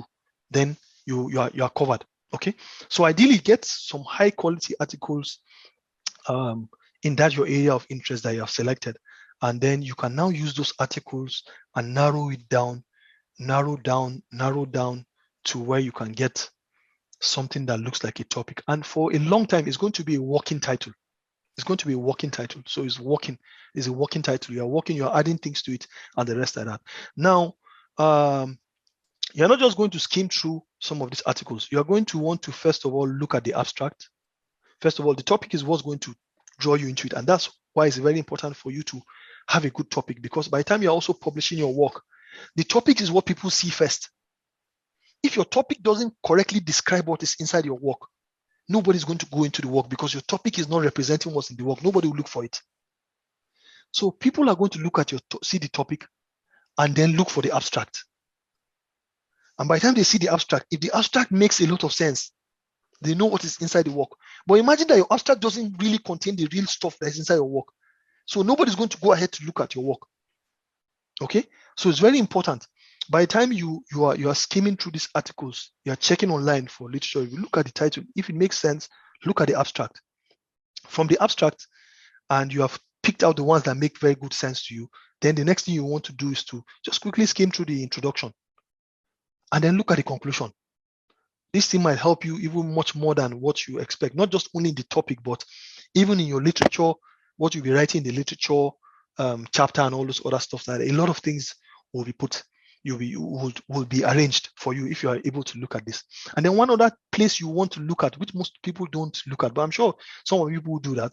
Once you check out those articles and you see that article is very good for you, you're happy. Don't just be too happy. Don't go down now and look at the references. And I can assure you, the first few references you see, right? The first few references you see, at least the first 10 references you see, are most likely going to be very, very important for your work. They'll be important for you to write your introduction. They'll be important for you to write your literature review itself for your main work. And they'll be also important for you to write your methodology. Because look, I don't think at this point in residency, you're not going to come and invent a new method of doing something. That's not what residency is for. Residency is to teach you how to do the research. Then you go out and be doing the research. We're just trying to kill two birds with one stone by saying, let's make sure the research we're going to do in residency makes a lot of sense. So by the time we finish residency, we select a good topic so that by the time we finish residency and we've defended our dissertation, we can now publish it. We can publish 5 or 6 articles from that single work. And those 5 or 6 articles will define you till the end of time. Somebody will see your article and just call you from Japan. Chairman, are you Prince Jafar? Say yes. We have all expense paid tickets to Japan for you to come and give us a conference. We saw your work and this work. You think it's a scam, you quickly off the phone. You know, some of us, anything that we see now, we just think it's scam because we're so used to scamming people and scamming ourselves that we think everything is a scam. Okay, so that's that about literature review. But so you can pick out those important process and check the references. Those references will direct you to some other very good articles. Look for those articles. In those articles that you see again, check the references. So you can't come and be saying you didn't see work, because some of those things, when you search, you probably might not see them properly, but you will see it as something that somebody cited and was cited by another person. So you will be following that. So this process is something that we call snowballing. It's not the same snowballing as sampling, but it's the same idea. Okay, so this is a snowballing technique, something that we do and can help you to quickly get up stuff very quickly. So all these things you will do will help you to narrow your interest to the gaps in the literature that you have seen. Now, if you had a wide topic like health insurance, you checked the dissertation in the department, you saw that nobody has done anything about comparing insured and uninsured. Then that's insurance status, whether people are insured or non-insured. Then you also checked online and you saw that in the US, in the UK, the new thing that is happening now, people are talking about factors that are responsible for people to be insured. What are those factors? You know, so you say, Omo, I'm going to do my work like this, or I'm going to do something that is, you know, because we need to know. People are not, you see people coming to the National Hospital Abuja, some of them are not using insurance, even though now we have National Health Insurance Authority. What's happening? What are those factors that are responsible for people being insured and people not being insured? You see, you're already making some sense out of it. You're checking the literature and you've seen, They did something similar in US, UK, but you've checked all Nigeria. They didn't do it in national hospital. They have not done it in anywhere based on what you have seen. You have done a thorough search. You're already narrowing down. Now, here are some tips in which you can also use to narrow down your topic a little more so that you get something solid to work on. Try to think about demographic groups. Okay, so think about age. So are there different age groups that we can introduce into this our title to narrow it down? If we say we want to do only among pediatric patients, maybe somebody that is doing pediatrics now, you only want to see among pediatrics. You see, maybe all the other studies that have been done are just among adults, because when you start talking about insurance, everybody's just thinking about adults. You need to be an adult to be insured, and the rest are not knowing that, yes, even children too need to be insured, even though their insurance status might be related to whether their parents are insured or not, or whether there's an important insurance policy, or it's compulsory or whatever. But this is what we are seeing in our own environment. So you see, your topic this on the web. Your topic has this crazy thing is helping me check the web. Okay, so your topic has now moved from something that was very broad, talking about everybody, to something that you're now thinking in pediatrics. You see, I'm from pediatric department, so I'm thinking in pediatrics, is this important? Can we do it? So look at demographics. You might want to look at also things like gender. So, but I think that might be too specific if you want to do something among a particular gender group. But depending on what you are seeing, what you're understanding in the literature, you might look at occupational groups, right? So your aim is just whatever you have as that broad subject, and you want to narrow it down to a topic, a good topic that will not be too overburdensome for you to do, because you also have to factor that. You have to factor the money that you're going to use, the resources that you're going to use, whether people can help you in data analysis or not, and the rest like that. I think I have one or two of my residents on the call that can also help you if it comes to data analysis. But you have to factor the kind of thing you want to do. Can anybody help you analyze it?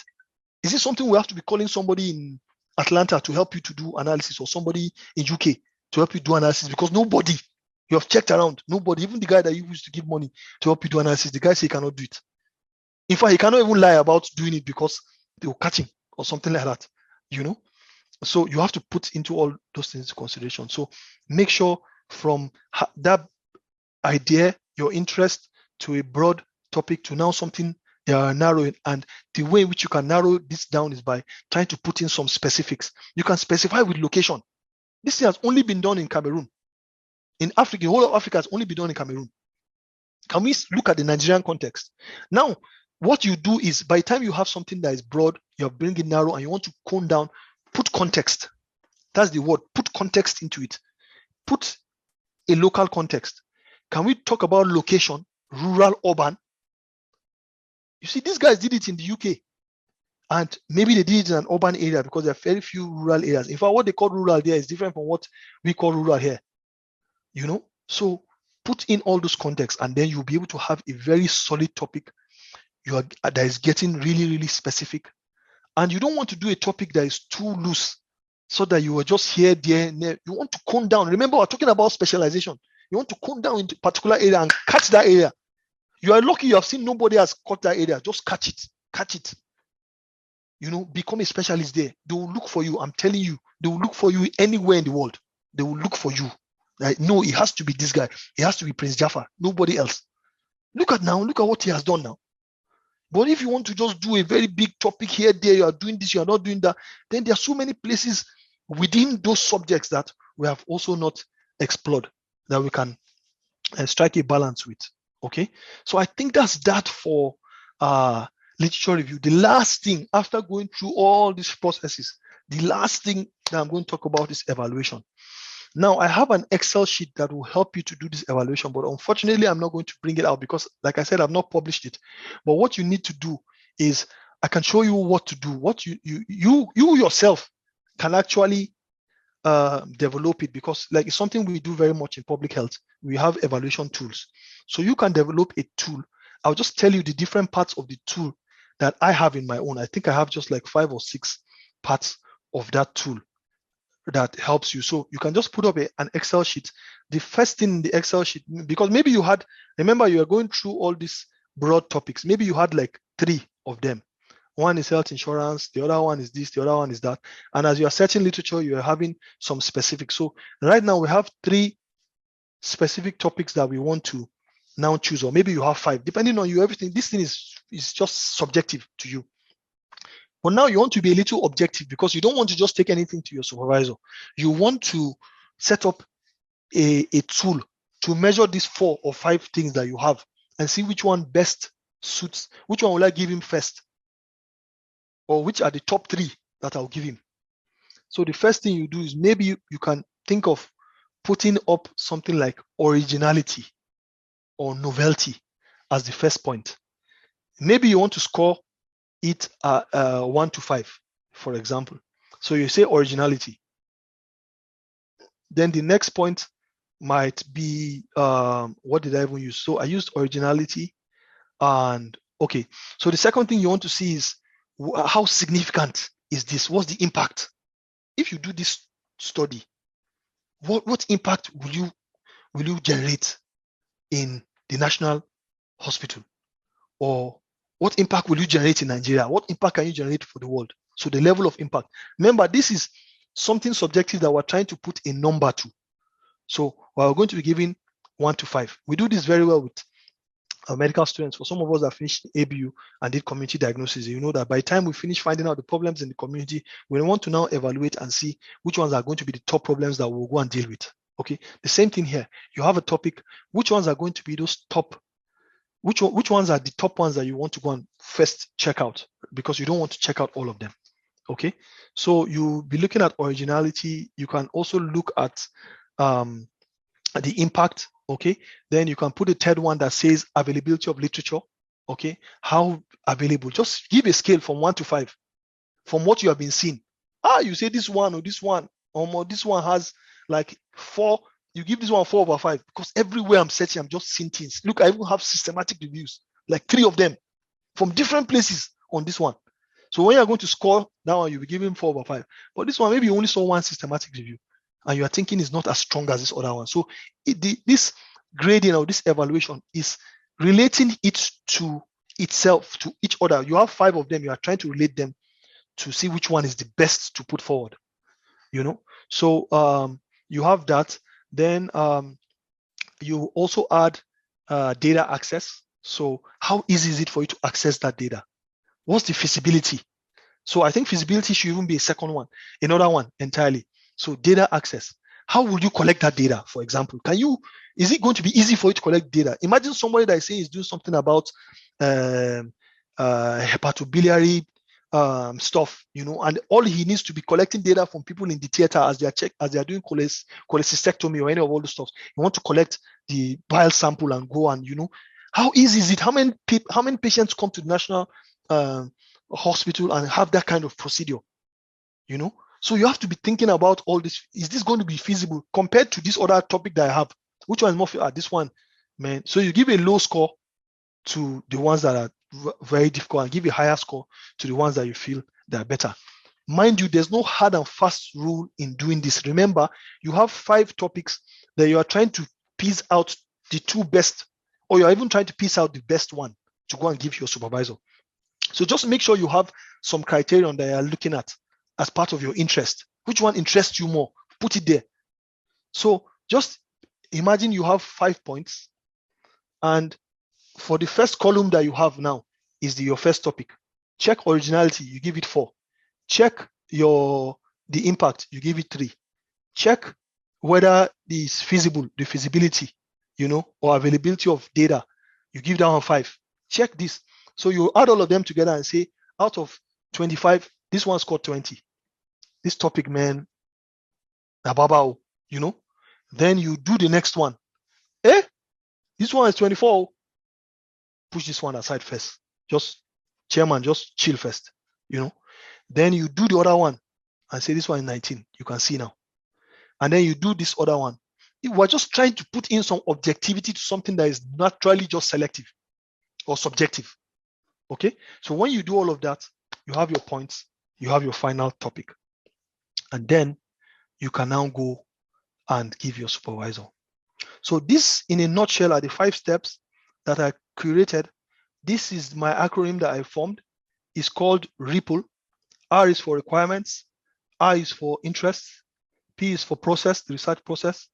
L is for a literature review, your review of literature that gives you that final strong point to hold. And E is for evaluation. So you evaluate to get your final stuff. Now you can give other people to look at. And I think I'm probably going to add another P to it. I'll think of a P to add so that the thing will look very, very very stuffy and looking like one of all those Yankee kind of stuff.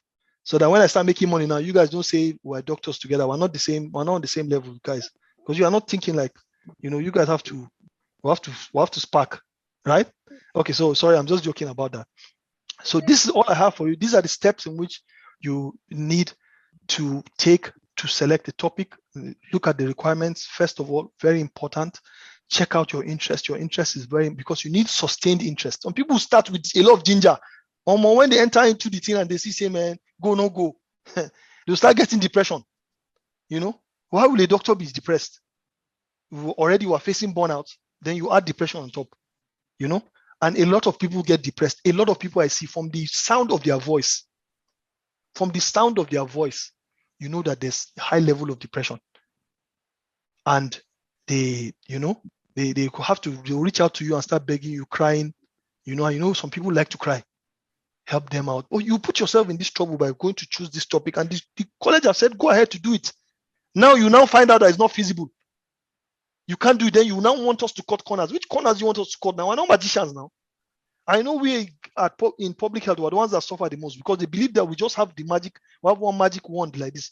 We'll just wave it and then everything will just become, no. You need to do your assignment first. If you do your assignment first, I assure you, the moment they make the mistake of accepting this your topic, they are finished. They made that mistake, and they accepted the topic. That's all, because you've done all the homework. You just sit down like this. Within 2 weeks, your proposal is out. People were laughing at you that you have not gotten a topic since, but you stood your ground, you took your time, you went through this simple process, the ripple effect. Please, nobody should go and mention this thing outside. I've not published it, so that one dude will not go and steal my stuff now. So you use your ripple effect and you carry it, and the thing passes through clearance. You've finished your work. What is just left is for you to just piece all these things together. And remember, when you are doing all of these things, you are saving your work. You're not just doing it in the air. Because if you just do it today, tomorrow you come and do it, you will be disorganized. So I'm going to show you different tools you can use. EndNote, Mendeley, they're all tools that will help you. They're not just reference managers. Please don't make that mistake and think they're just reference managers. They are research managers. Check my YouTube channel and see the way I've explained. They are research. They help you to manage your entire research.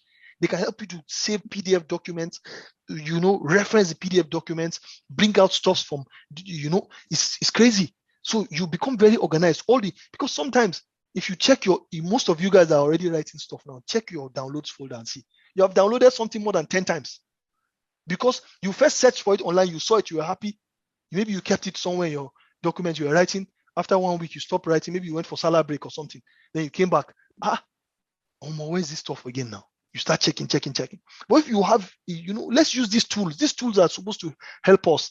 Our laptops, our phones, they're supposed to help us to make our life easier so that you can use your brain to do what matters. Most of us waste our time, our energy, our efforts, all the best of your efforts. This brain, there's a lot of power that you can use this brain for. But most of us, you spend your time writing references manually, spend your time searching the internet. You can't use simple tools that are available to us. But you can play Angry Birds. And what's the name of that other funny game that most of all of you used to play and just be swiping left and right? One guy is running, a monkey is chasing him, and he's swiping. What's the name of that game again now? Somebody should remind me. You guys are shy, huh? Temple Run. Thank you. Hey. Temple Run. You see, meanwhile, you have this amazing machine on your hand, very crazy machine that can do and undo. People can use a mobile phone to just develop a questionnaire there and then and collect data with it. But some of you insist that you go and print paper and enter the world with plenty of paper like this. Or some people will be even carrying Ghana must go with paper. Say this is the best way to do research. And then you now go to patient and carry your paper and be recording. Say, madam, this pain now where they worry you, the thing plenty, I be no play. What kind of rubbish is that in this age and time? And then you have an iPhone 13 Pro Max, and all you can do is to do tempo run and do all sorts of stuff, and then you come back to this world, because that when you're using the phone there, you're in another world. You come back to this world and start doing all your things manually, and you have a crazy machine. Your laptops, do you know what your laptops can do? All right. So now, before I end, please, before I end this, I don't want to live with the impression that it's impossible to get a good topic. I don't want to also leave you with the impression that all this wahala on top topic. This is not what, if I'm supposed to do this myself now, because of the small experience I've had over time, it's going to take me 30 minutes or 40 minutes, tops, max 1 hour to do this, right? So, but some of you that are just learning some of these processes one by one, maybe it will take you 2 days, 3 days, no problem. Just make sure you're doing it effectively, because like I'm saying, this is not the first time you're going to do this. So for most of you, especially I'm seeing some of you who, I'm suspecting a lot of you who are planning to leave us in Nigeria and run away. I'm suspecting a lot of you people. So if you think you are going to leave the country and then be relevant, I am telling you, it will come back to haunt you, these publications. I am telling you for free of charge. You're not paying for this one. I'm telling you for free. Make sure you do the correct thing. So spend your time. If you spend your time and you do this correctly, it take you a week, take you 2 weeks, take you 1 month, no problem. Some of you have finished their past part 1 like a year ago and you don't even know where to go. So now to spend some other extra 5 days or 6 days to do something that matters to you, so that in future, 10 years from now, you'll be enjoying the benefits. I'm never going to forget Professor Sambo and some of all these professors, no matter what, because there are some things that they've done for us that we don't know. It's later that you start realizing and saying, Kai, God bless this person. You never know. You know, I have a particular paper that the first time I entered the department, he wrote, that's the first paper I ever wrote. I only had that paper for like years. Professor Sambo insisted we write that paper with Dr. Omar and some other doctors. He insisted we write that paper. He insisted. He said, why is this guy disturbing us now? I'm not even interested in any of all this research or no research thing. I beg now. You know? And he insisted. And we wrote that paper and we did. I can't even remember even contributing very much. He reviewed it. He went back and forth, did all sorts of stuff. And then the paper was published. As I'm speaking to you today, I think about, this is almost 15 years after, or how many years after now? That's the paper that has given me the highest number of citations. The highest number of citations. Even some of the best papers I've written in the last few years are just raking 1 or 2, 3, 4 citations now. Right? So please, this thing is important. If you do a very good job, a thorough job, you will just go and sleep. Over time, things will just be accruing for you. So instead of just waking up in the morning because you bought a new shirt and you have a new car, be doing selfie every day with your phone and be disturbing us on WhatsApp and Facebook and the rest. Use all these tools to your advantage. Get a very solid topic and send it. And once they accept it, you have a very solid work, and build on that work and become a specialist with that work. And I'm telling you, they will look for you anywhere you are in the world. If you go and hide under a rock, somebody will find you and say, come. Is it dollars you want? Oh, I take plenty. You know, I know some of you, your eyes have lit up now when they hear dollars, you know. Now, if you hear dollars, your eyes will just do like this. But that's by the way. This is the ripple effect. This is what you need to do if you don't have a topic. Even if you have a topic, you can still use some of these things as a guide to help you frame your stuff, since you have not yet submitted your proposal. I think I'm going to stop now and receive some questions, and then we can quickly go into the template stuff, if I can describe the template in a couple of minutes. Bearing in mind, I know MS Ibrahim has talked about the general research process, and I'm going to try by all means not to reiterate what he has said. Okay, so I'm going to pause now and open the floor for questions, comments, please, anything, please feel free.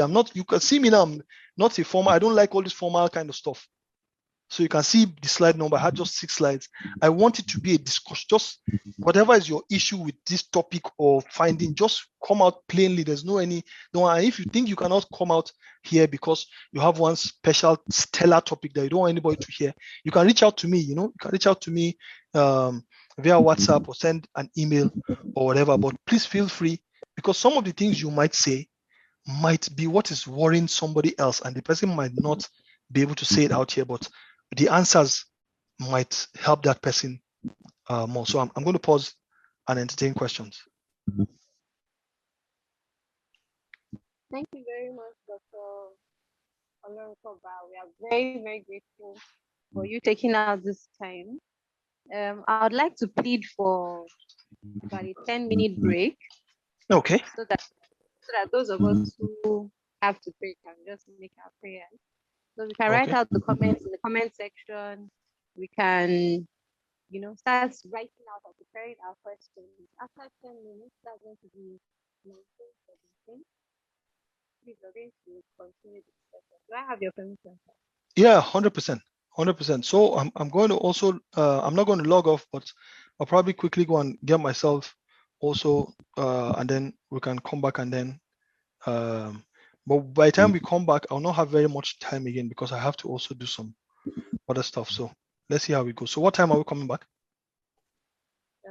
7:17. 7:17. Okay, fine. Thank you very much. Okay.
Okay, good evening, everyone. We have about a minute to round up for our timeout to end. I want to use the opportunity to remind us about the survey monkey, the survey in the chat box. Please, we need to get this information. We need to know the best time to organize these sessions because all of us have different schedules in our department. So We can continue. We can proceed with the questions now. Thank you very much, Dr. Lorukova. Any questions in the chat box? Anyone with questions can raise their hands or unmute themselves.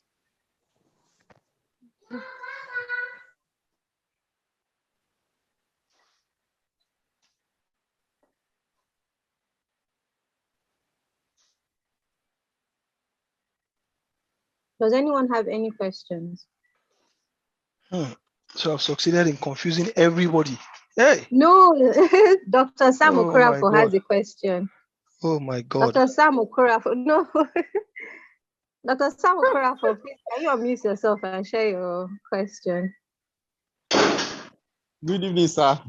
Yes, good evening. How are you doing? Thank you for the teaching. Good evening, everybody. So my Good question evening. is, what Good of evening, it? sorry. You talked about the ripple effect in choosing a topic. My question is, what happens in a situation where your interest, something that you're passionate about, that the time for the research will not allow you to do that topic? For instance, let me give you a practical example in my own case. I'm in gastroenterology. Okay, good. And we have a lot of hepatitis B patients. We have a lot of patients coming down with hepatocellular carcinoma and hepatocellular carcinoma. The prognosis is very poor. Once the patient has a liver cancer, you know, it's just a matter of time. This patient is going to die. And we see a lot of them. And we see a lot of them. And you know, the number one cause of it is hepatitis B. Dr. Chibuike, please, can you mute yourself? Dr. Sam is asking a question. Thank you. So, sir, can you hear me, sir? I can hear you loud and clear. Okay, so you find out that, you know, a lot of patients have a liver cancer, and the major cause of liver cancer is hepatitis B. And from previous studies, you know that there are some genotypes that predispose them to having, that have a higher rate of having liver cancer compared to others.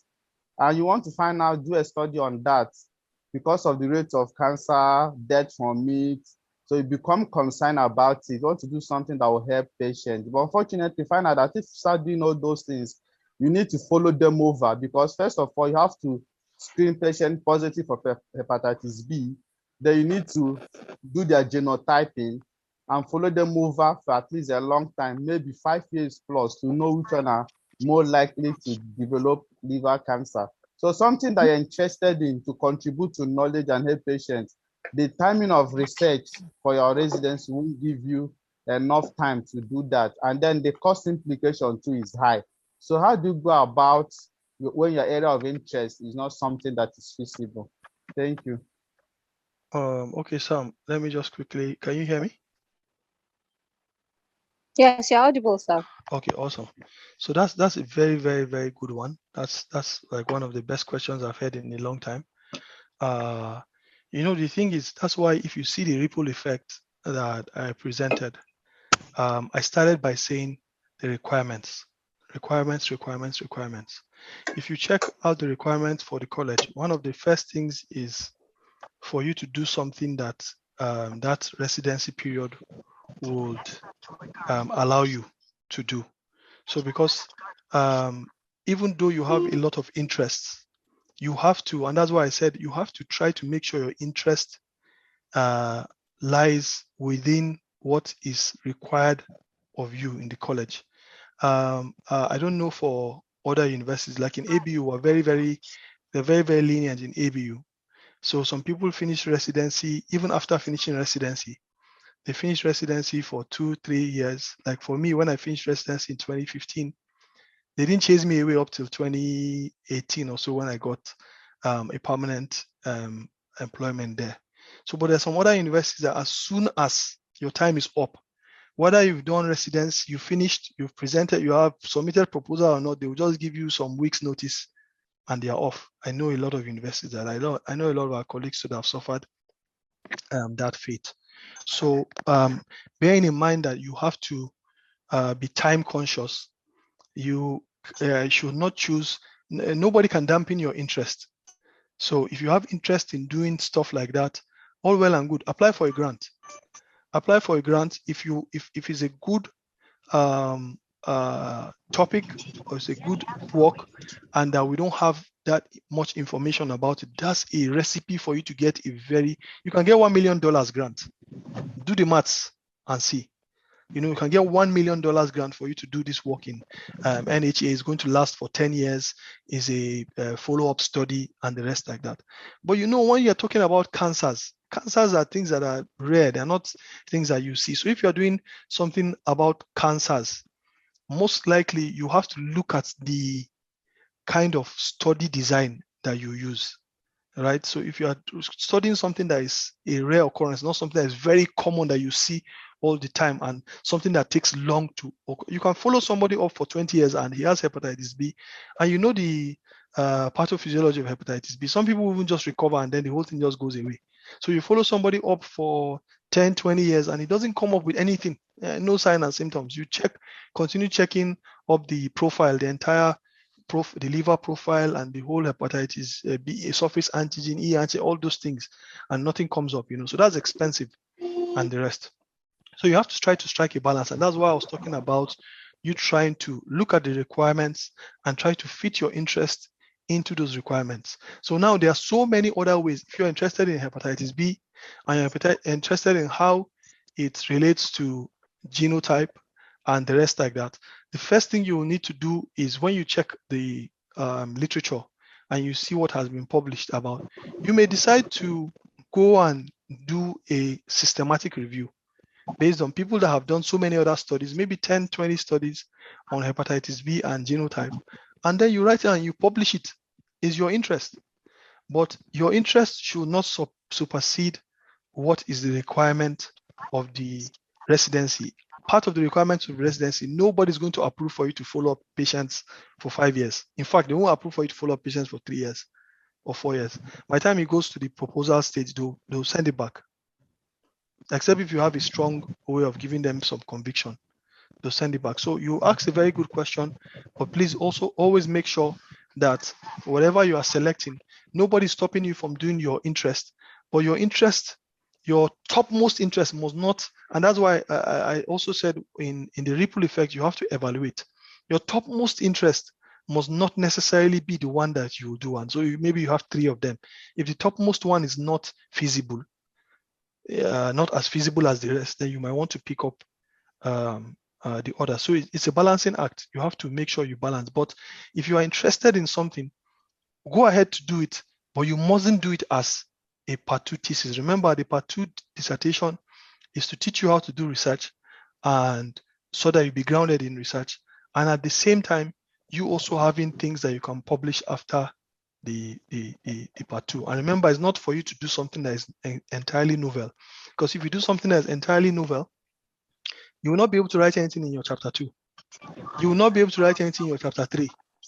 Chapter 3 is methodology. You see when we start talking about the template, you will not be able to write anything. The only thing you might be able to write is your results, and maybe chapter 1. Your results is maybe chapter 4.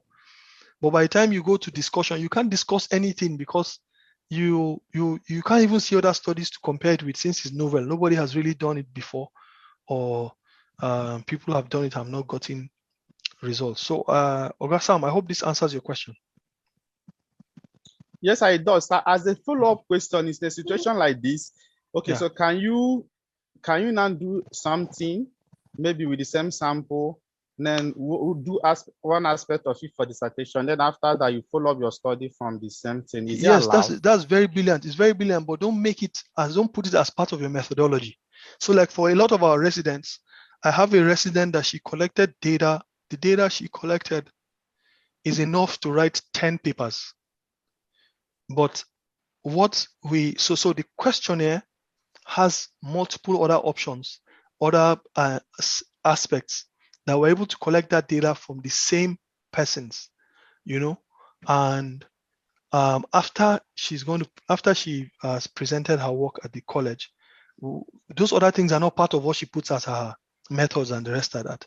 So she's going to also be able to publish it later. And that's something you can also do, because if you're going to spend time to go and look at patients that have hepatitis B and the rest of that, then you should be able to also add some other things that you may not necessarily mention in your literature, or you may not mention in your methodology, or not mention in your results. And then after you're finished, you've passed your part 2, you can follow up the people and publish from there also. So it's allowed. You can do that. But like I'm saying, just please don't put it in your proposal, because anything you're putting in your proposal, you must defend it to the end. You must follow it to the end. This defense is a small mini war that you're going to fight. When you guys ask your seniors when they go for exams, you're going to first, maybe they ask you to tell them, they give you 5 minutes to talk about what you have done. And then they start asking you questions, and they have already pre-populated questions. They have 1 month, 2 months, 3 months with your work before you come for exams. So they've scattered it. You see somebody, by the time she's coming in, she's the chief examiner for your own cubicle. By the time she's coming in, you are seeing your book. You know, if you see a book that is old, you can differentiate a book that has been a book that has been used very well. The pages are thick. So you are seeing your own, almost, is that your dissertation, little man's hand? The one you are bringing to the exam, you see it clean, just fresh printed. You see it thin like this. But the one she's bringing is like this. You have to read so you have to be careful in the kind of things you put. Every single thing you put matters.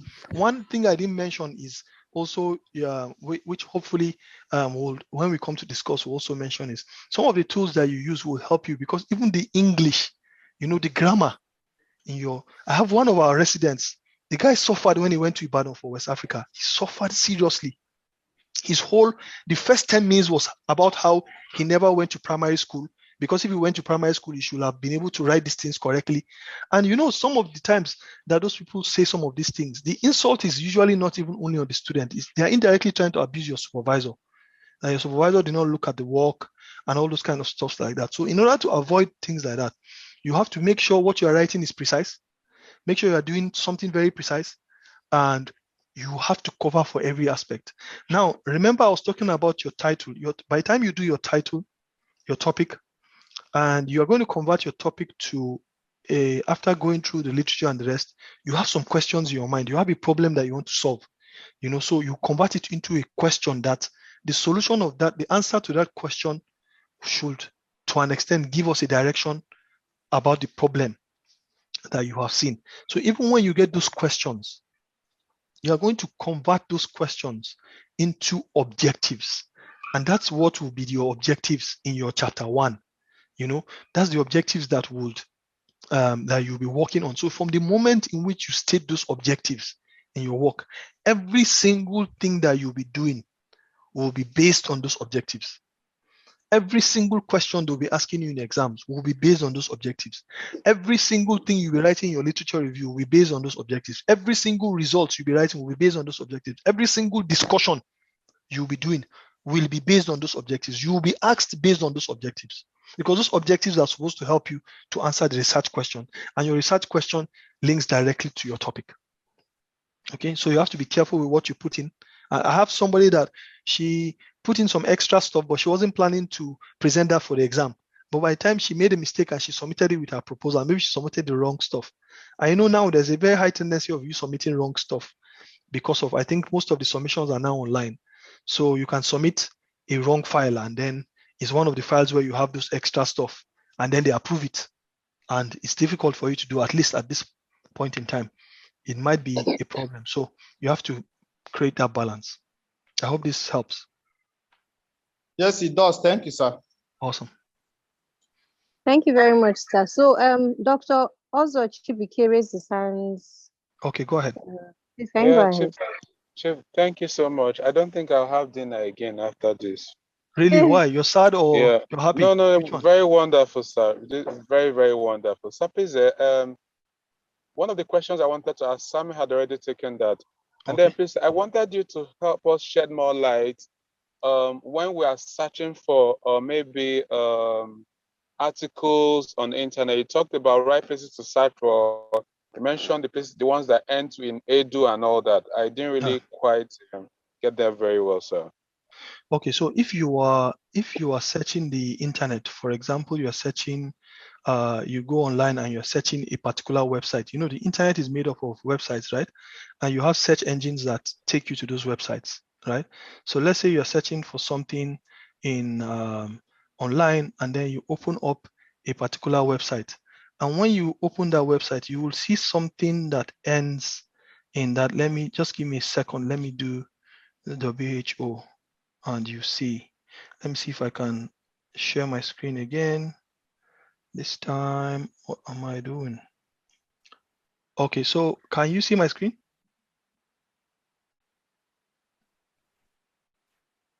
Yes, you can see it now, sir. Awesome. So I just searched in WHO, and maybe for some reason I've gone to WHO's website.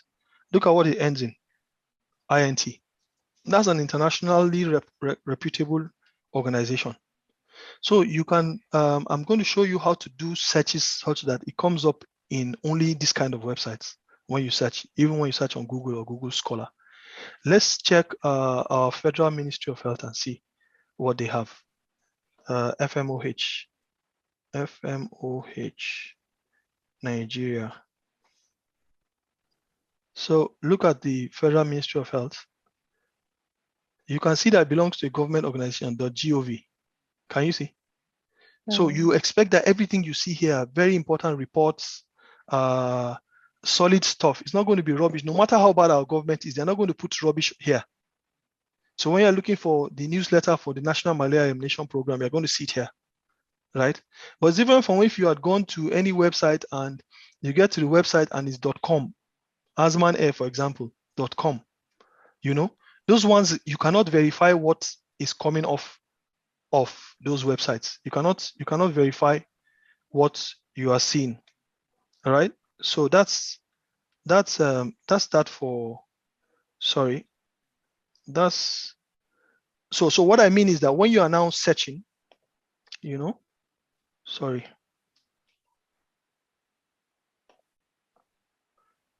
Trying to, okay. So when you are now searching online, you have to make sure that the websites in which you are searching are those websites that have the .gov, the .edu. If I open the ABU website for you now, where we have a lot of materials, a lot of works that some great scholars have done, you're going to see the website has the .edu extension. So I'm going to show you how to do that, but maybe not on this call, because we still have a lot of things that we need to do. But I'm going to show you how to do that. I think I also have a video on my YouTube channel. Maybe it's the 5 minutes or so video that explains how to search. It's very, very easy. You just need to understand which browser you're using, and you put in the keywords, and it brings only that for you. Okay, I hope this helps.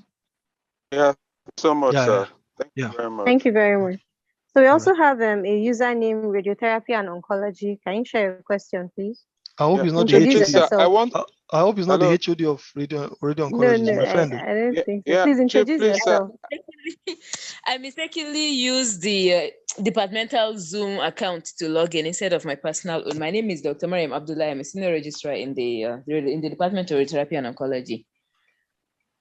Okay, awesome. Nice to meet you. Oh, thank you very much, sir. Actually, the pleasure is all mine. Thank you very much, sir. With the lectures, like somebody says, I'm already full. I don't have to eat anything again. My question, sir, is that my biggest fear, actually, not my question, is I'll finish everything, the data collection, everything, and then when it comes to analysis, the person helping me, the statistician or the analyst, will tell me that really this data I cannot analyze it. So that's my biggest fear. How do I prevent that, sir?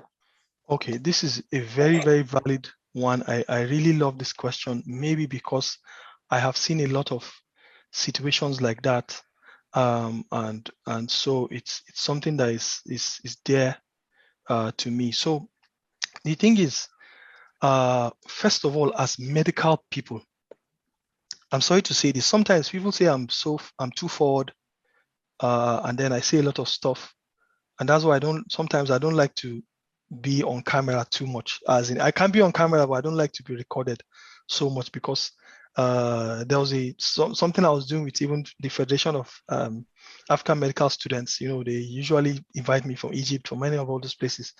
And the recordings, you know, they were sharing it around, and people were like, you know, it's facts. I'll tell you facts. I won't hide from facts. But, you know, sometimes some people are not old enough to hear those facts. They don't want to hear it, you know, but facts will always be facts.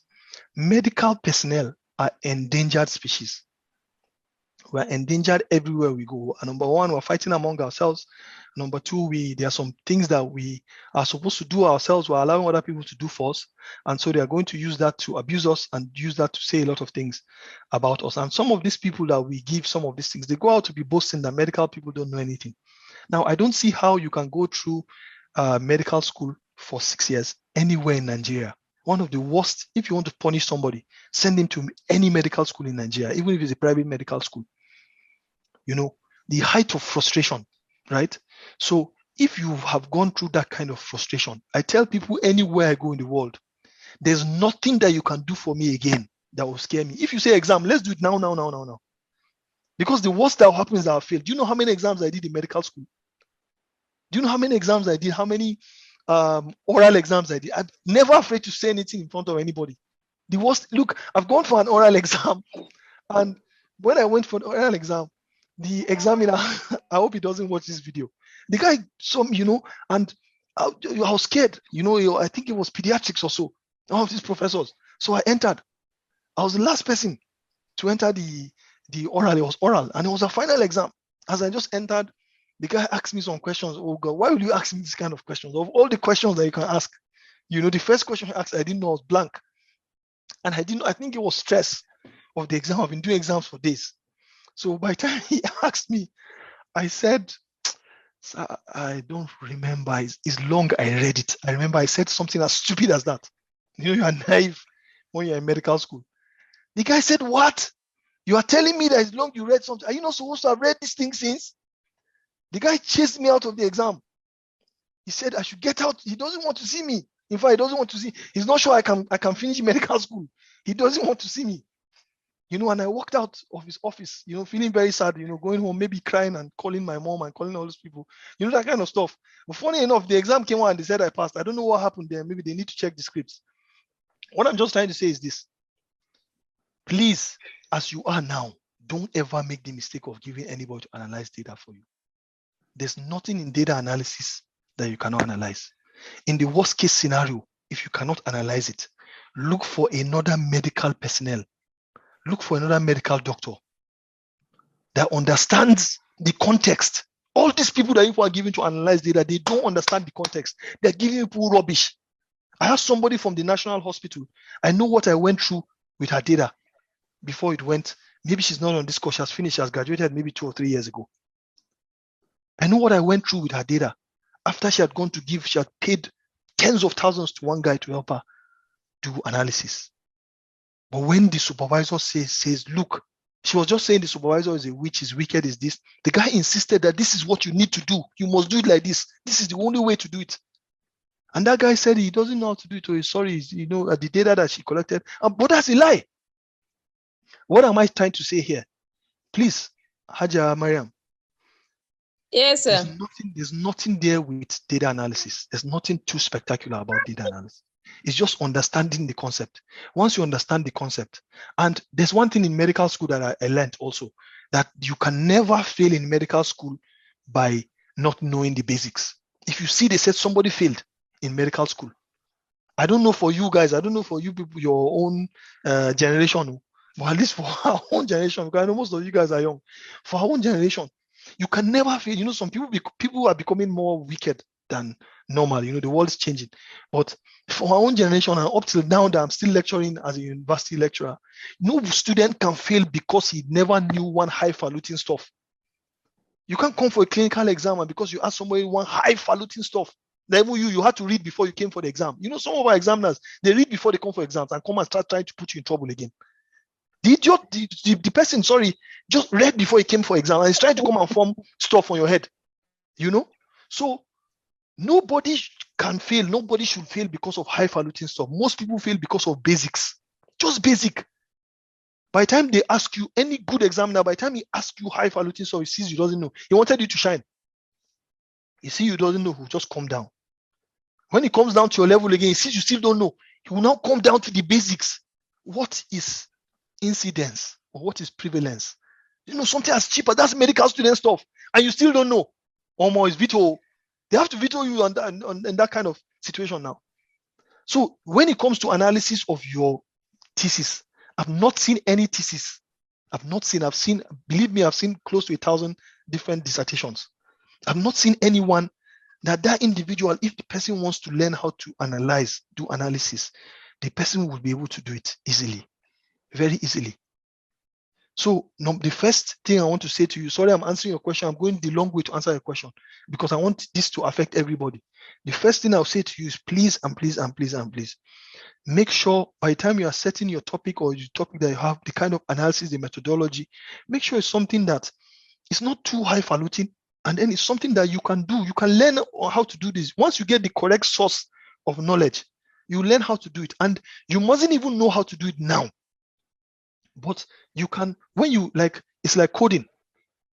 I honestly believe, even though people have started causing trouble with my name around the whole globe, I honestly believe as a medical personnel, you must learn how to code. You must learn how to program. If you don't know how to program, I assure you, please mark my words, anybody that will be listening to this recording 10 years from now, if you don't know how to program, you are likely not going to be able to survive in medicine. I can assure you. You're likely not going to be able to survive. Just mark my words.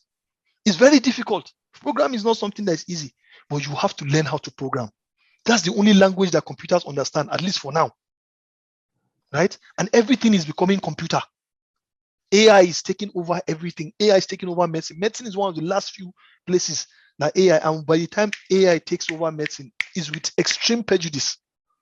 So those people that don't know how to command the computer to do what you expect it to do, then you're going to be in trouble. You're not going to be able to survive it. So if you want to, coming back to the real matter of your question, please, when you are putting out your proposal, put up in your methodology things that, I said this before, things that you have checked around for your resources. Okay, Dr. Umar is one of our residents. He's a Don. We call him Amar Bidon. I don't know if he's on this call. Maybe he's on this call.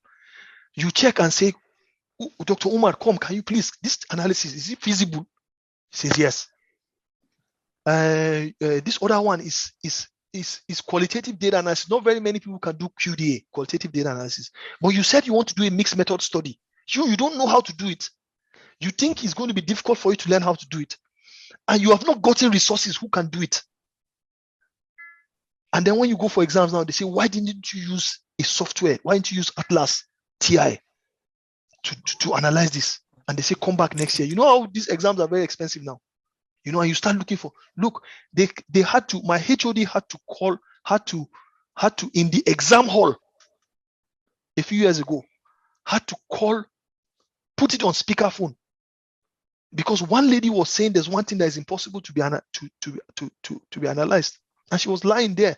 And because the person that did analysis for her told her it's not possible to analyze it. I didn't even know it was an exam. So he said there's this so stuff. I said this how to do this, how to do this, how to do it, this how to do it. The girl failed the exam. How can you say you? So the chief examiner had to give the girls my number and told her she disturbed me for like 3 months to do the stuff for her. But you should have found out those resources before you sent your work out. So the same thing happens to a lot of people when they're sending out their proposal. They say you will do one multiple linear logistic regression. You just copied it off the internet, man. Chairman, why are you doing that now? And you don't even know what it means. And then you send it out. And those guys at the college, they're happy-go-lucky guys. You see, yay! You know that WhatsApp kid that people send around, just doing like yay, go and do it. And then you now start crying. That is not possible. So that's why spend your time in setting up your topic. Once you set up a very good topic, it's a ripple effect.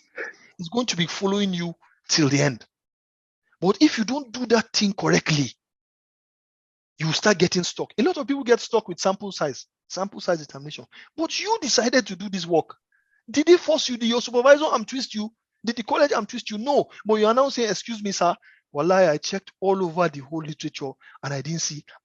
And you didn't see. But why did you submit the topic if you didn't see? By the time you are submitting a topic, you should have seen.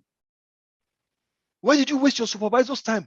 Waste his time, his effort, and everything, reviewing your work, only to come to your chapter 3, where you are supposed to write proposal, and you say you cannot find anything about sample size, and you want to be using some default values, which the college will never accept in most cases.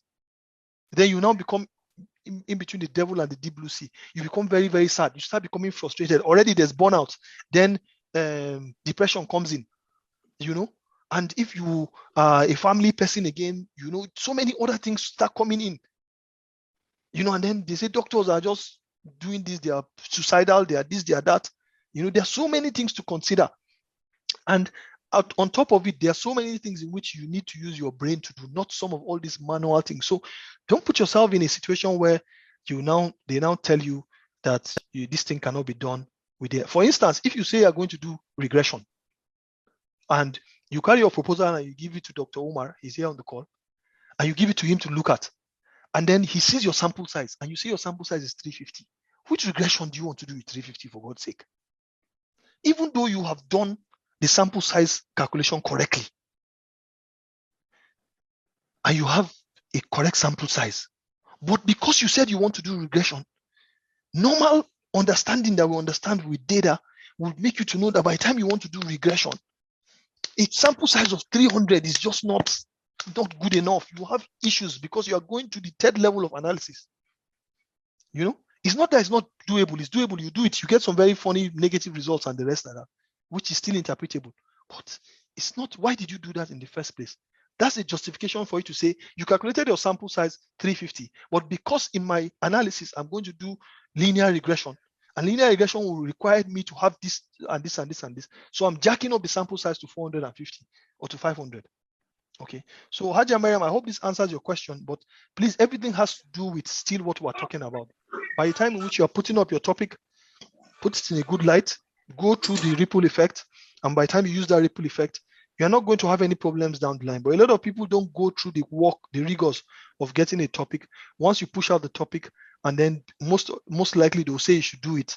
And then sometimes some of those things that you said you want to do are not going to be feasible. I want to advise here that by the time you go through this process, even if you already have a topic, please try to still go through this process. It's still useful for those that have not committed. The commitment here is sending to the college. But even if you have given your supervisor, it's not full commitment, right? A lot of these supervisors, very beautiful people, they are understanding, even though they are very busy, they're understanding. So you arrange that your commitment before you send it to the college. Now, if you have sent to the college and it's back from the college and they say, go ahead to do it, there are a lot of issues that you face. So you have to talk to your supervisor, let the chief examiner know. Don't let it be at the time in which you are now going for exam. You now say, sir, they said this thing, you can't do it. You waited all the while. Talk to them, talk to chief examiner. They allow you to do the corrections and say, okay, send or something like that. But it's always good to be preemptive. I think our professors in public health, they taught us to a fault. It's just preventive. Just make sure, don't even let this happen, so that you not start looking for corrective measures. Because you see, sometimes it's not just that prevention is better than cure. Prevention is even the cure. It's not just in public health. We're not just only saying prevention, but no. Prevention is the cure. Because sometimes some things will happen to you that even after you have been cured, you are left with a sequelae. You guys know all this more than us now. You guys in the clinical side, you are left with a sequelae that will never ever end till judgment day. You will still be with that sequelae. It's what we're even afraid as in public health. You can ask most of our public health physicians now that are looking into COVID. It's what we're afraid of now. A lot of people in Nigeria never took COVID serious at all. They were up till today. Some people tell you there's no COVID. They were going to mosque, going to church, singing, dancing, do all sorts of stuff. Nobody took any precautions. Everybody, with the infectivity of COVID, everybody caught COVID. Now, but does COVID have sequelae? God forbid, what if 10 years from now, we start having stroke in the young? people 20, 30 years old start having stroke, and it's because of some funny things that went on that time when they were small. They got COVID, they didn't cough, they didn't do anything, they didn't need oxygen, they didn't need anything, they were happy. But there's a sequelae, there's the complications that will come up. So what is the cure for that complication? It's already there, it's not going anywhere again. So once you are selecting a topic, or if you have even already selected a topic, as long as you have not committed, then prevent any problem from happening by doing your homework very well and trying to. Now, if you have done this and you still have that problem, then you have to reach out to Dr. Umar Amar Bidon. He will solve the problem for you. That's all I can say. So Haji, I hope this helps. But if you have any issues that you think you want some help, please let us know. And at the same time, please try to learn some of these things. They are seriously very easy. You can do it yourself. You can watch a 5 minutes, 10 minutes video and go and do it. It's so like for instance, in ABU now, medical students are using their mobile phones to collect data on the field. They don't spend 1 naira on questionnaire. Some of you guys have spent, me during my own part 2. I know up till now in my house, I'm still thinking of what to do with those questionnaire. I have to ask my wife to go and burn it now. Because I have 2 Ghana must goes of questionnaire when I was going to Kaduna and collecting data from this in my question. One of my questionnaires is as thick as this. And I had a sample size of about 800 and something, and I was going to the field I'll be dragging Ghana must go like this to the field and carrying questionnaire and be asking people in this age and time. The entire data in my 2 big questionnaire, 2 big Ghana must go back is not up to 6 MB. How much is the size of your phone? The entire data that in my store, you see the questionnaire big like this. The whole thing, when you put them together and you put it, in fact, when you put it on into SPSS, it's not up to 1 MB. 1 MB is like 600 and something kilobytes. Something that could have been I would have easily collected with my phone. And as I'm collecting it, look, it took me, I've suffered in this world. Most of you wouldn't know. You just think things are easy. When I collected my data and it was close to exams, I had to invite people to come and help me enter data. Aside from the fact that they were entering the data wrongly, they demanded that I pay them money before they start entering the data. One guy, up till today, this guy still with some of my questionnaire. Thank God I collected a little more than my sample size. Up till today, he collected my money and ran away with my questionnaire. I saw him in the hospital one day. He was crying. He was I don't know what happened to him. But as doctors, you have to still be compassionate. It's like the NEPA guy that comes to cut your light. And after he cut your light, he was going home and he had a cut on his bike. And they rushed him to meet you in the emergency room. Will you say because he cut your light, you're not treating? So what I'm just trying to say is this: please and please and please and please and please. There are a lot of tools that can help you. So many tools. Every single aspect of your dissertation has a simple tool that you can use. Some tools you can use it for all aspects. Learn those tools and let your life be easy so you can concentrate on the bigger picture. All right. So with data analysis, please, if you're giving anybody to analyze your data, make sure it's a medical personnel that understands the context of the data and can give you the best kind of advice so that you don't go and get stuck in exam. And one of the people that examined me never saw my book. They gave me my book that morning. And the guy was forming like a bad guy. I hope he never sees this recording. But he was forming like a bad guy. He was trying to take me down, talking so many things, because he just saw the book that morning. I had to start bringing him into context. Thank God he didn't read the book very well. So all the things he marked to take me down, when he finishes, I'll ask, when he was saying all the stuff he wanted to say, yes, sir. I was happy that he has finished me. So he will discuss with the main woman that looked at my book to like take me down or something. He's the HOD in one of those universities. But by the time he finished, and funny enough, he said, do I have anything to say? I said, yes, sir. I really agree that this thing I didn't do correctly. But if you check page 24, I attempted to do. The guy checked page 24 and see that all the thing he was saying was there. And also, if you check page 36, there was this area where what you mentioned, I tried to do. You understand what I'm trying to say. So you need to do stuff and take ownership. Now, most people that know how to do this stuff learned how to do it when they are doing their thesis. Check out people that like in our own medical school in ABU here, most of the medical students that know how to do data analysis and know how to enter data using their mobile phones and the rest, they learned it when they were being supervised. And now one guy called me a couple of days ago using the whole stuff to eat money in Bauchi, collecting money from most of other people, helping them to put their questionnaire on their phones and the rest like that. And this is a very, very easy concept. It's something very easy that you can do. So use this opportunity that you are doing your dissertation to learn about data analysis. Learn how to do it.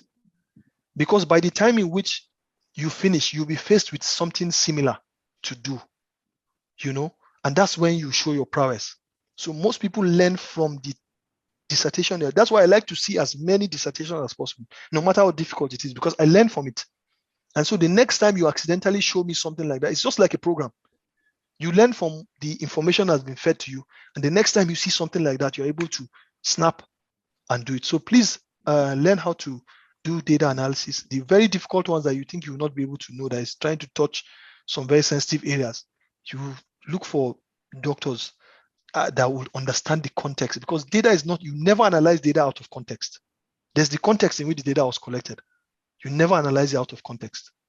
And that context is a medical or clinical context or a health related context. So you go and meet a statistician, he doesn't know what you're saying. He's just quoting for you parametric and non-parametric stuff. That's not what we want. We want the context in which the data was collected. It's only a medical personnel that can tell you how to do that. So I hope this answers your question. Sorry, I had to go. Thank you very much, sir. All right. Thank you very much, sir. So we'll take 2 more questions from Prince Jafar, then Dr. Huirada here. Prince Jafar, please share your question. My main man, Jafar. Prince Jafar, are you still around? Okay, so maybe we go to Okay, he's talking. Hello, good evening, sir. All right. Good evening, sir. Good evening. Sorry about that, sir.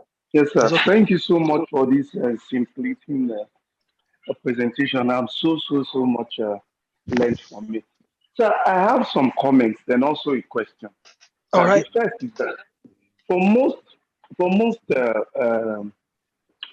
research, we have a problem that we want to solve, and in solving it, we tend to add to knowledge. So some of all these novel studies, they seem to have some of the good, at least there's enough, how do I put it now, the power of the study tends to more or less increase with all these novel studies, because the contribution you're adding to knowledge is quite good, because these are actually gray areas. And the comment is, when you were talking, you made mention of the fact that when you're doing studies that have not been researched, no literature review pertaining to such studies, and they might not be able to kind of like review it. Does it not in a way limit knowledge per se, addition of knowledge in general terms? I'm not saying let's not just restrict it to only residency program or just doing the research. Does it not limit knowledge per se, but generally, whereby you have to conform to already laid down studies or journals so that you can build on, or at least in relation to your work? Then, secondly, sir, I just wanted to ask, is there any hard and fast rule about when we're calculating sample sizes? I've gone through some dissertations, and I noticed that preferably we pick expected prevalence of proportion that are closer to 1 so as to cut down the sample size. So let's say I just want to ask for a descriptive study, maybe descriptive questionnaire studies, or some of all these studies. Is there any way we can get, is there any hard and fast rule on picking your P, that's the expected prevalence of proportion, let's say for a descriptive study? Then also in relation to, is there any appropriate sample size? You made mention of some analytical methods I want to analyze. Yes, and some of us actually agree on these areas. Is there anything called appropriate sample size, and what does it entail to have an appropriate sample size?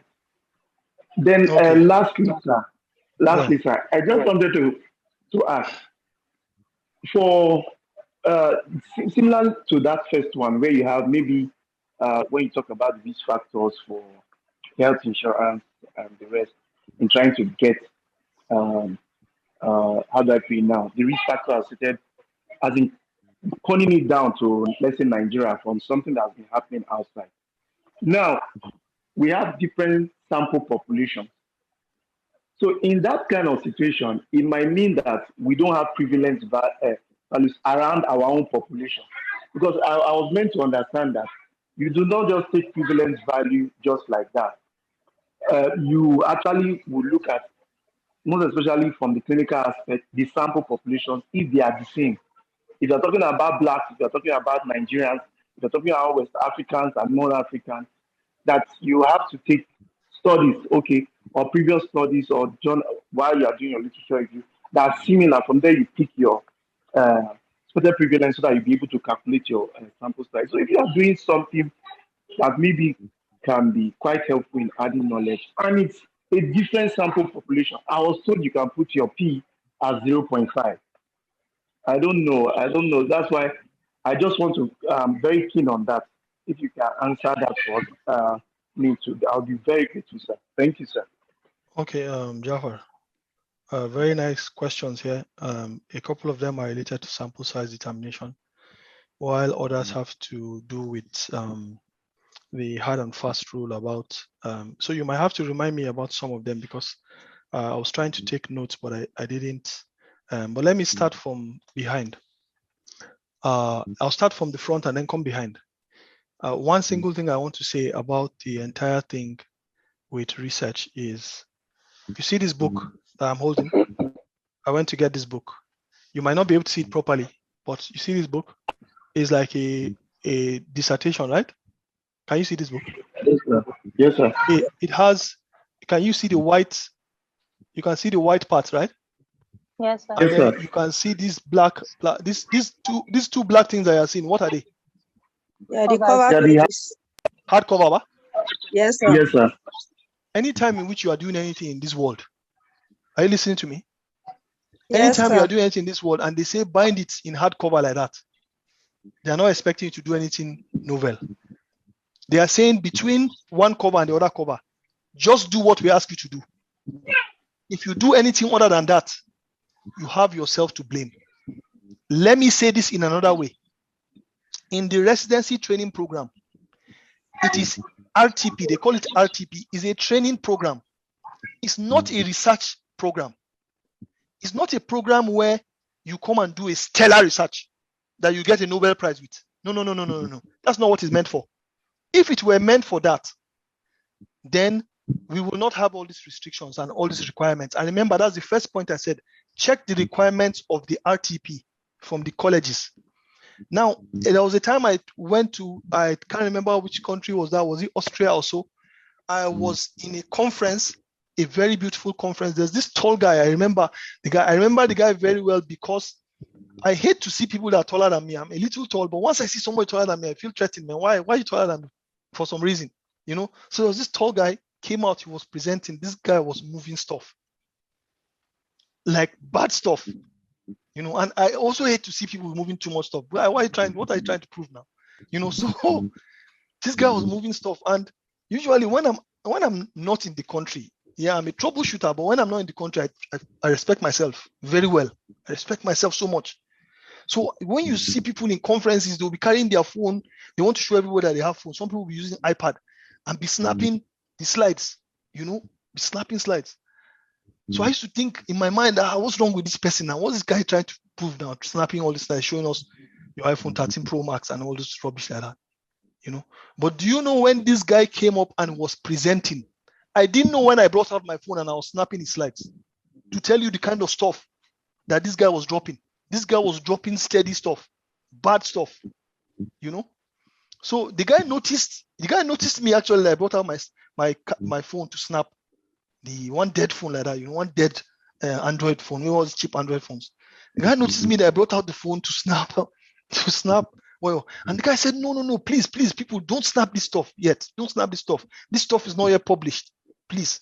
This stuff is not yet published. So he doesn't want this information to go out. It's just the benefit of you coming to an international conference that you're just listening to this. But he's assuring us one thing. This guy's from South Africa, is a white guy. He says he's assuring us one single thing. Do you know what? That on the 16th of, it was in April then. I think it was in early parts of April. No, it was in March. So he was telling us that on the 16th of April, On the 16th of April, this stuff is going to be published. So we should not bother snapping any of this. It's going to be published. Open access, people can see it. Huh? Where is it going to be published, Chairman? He says it's going to be published in the Lancet. Lancet. You know? So lo and behold, on the 16th of April, I was coming down. I can remember vividly. I was coming down from a plane when I got internet access back, and I saw an alert. And it was this guy's presentation on the Lancet. It was published. Do you know how much it takes to publish in the Lancet? Out of 1,000 papers that are sent to Lancet, maybe only one will be considered for review. Not accepted, considered for review. I met a woman in a conference that I went for. It was somewhere in Abuja. It was an international conference. People came from everywhere. She said one of her life goals is to get her paper accepted for review, considered to be reviewed in Lancet. Just considered to review. Once you just say it's a CV, she puts it on her CV that they consider to review her work. Why am I trying to say this? I like to go around before I come to hit the nail so that you understand this thing properly. If you want to do a stellar research, it's not doing residency. If you want to do a stellar research, you want to do something nobody has done before, novel, correct stuff, you are adding to body of knowledge. You are gingered now. You have listened to a funny lecture. You are gingered now to be adding to the body of knowledge. Is good. You understand? If you want to do a stellar research, it's not during residency. You do this research when you in a research organization where if somebody is publishing in any, if you have ever published before, do you need to be writing a literature review? Do you need to be writing one long discussion? Do you need to be comparing? This guy is not comparing his work with anybody. There's no anybody works to compare with. But we're telling you that when you are doing the residency training program, you have to write a chapter 2. Chapter 2 is review literature that is similar to the work that you propose to do. So there's no story about that. The residency training program, I'm telling you this, I don't know if any of the examiners are here on the call, but it's not, even if they will lie to you that it's novel, you should do something novel, you are going to get stuck. When you submit your literature review, your book, they will send you back for literature review, tell you it's rubbish you have done. You can never write a discussion. A discussion is you, chapter 5, is you comparing your work with other people's work and saying whether your own is good, your own is bad, your own is high, your own is low, and the rest of that. How do you write a discussion when nobody has done it before? The residency training program is not meant for you to do a novel work. No supervisor will tell you to do something nobody has done before. You will never be able to do the write-up, and you can never not defend your exam. So if you want to do something stellar, there's nobody stopping you. Like the first question that was asked, do it, but not as is your. Why must you say it's your residency? It's part of your dissertation. Apply for a grant, or if you have money, do it and publish it. Nobody's going to stop you. Nobody would call you, and when you publish it, that why didn't you compare your work with Umar's work in Kaduna? Can't you see that Umar did? No. Once you publish, and you can, discussion doesn't have to even be that you say your own is similar to that person's own. But the discussion in our dissertation for the residency training program is for that. One of the benefits of the residency training program is that when you finish your research, because your research is going to change lives also, you are able to publish it. But it's not the main thing about the residency. So I hope that answers your first question.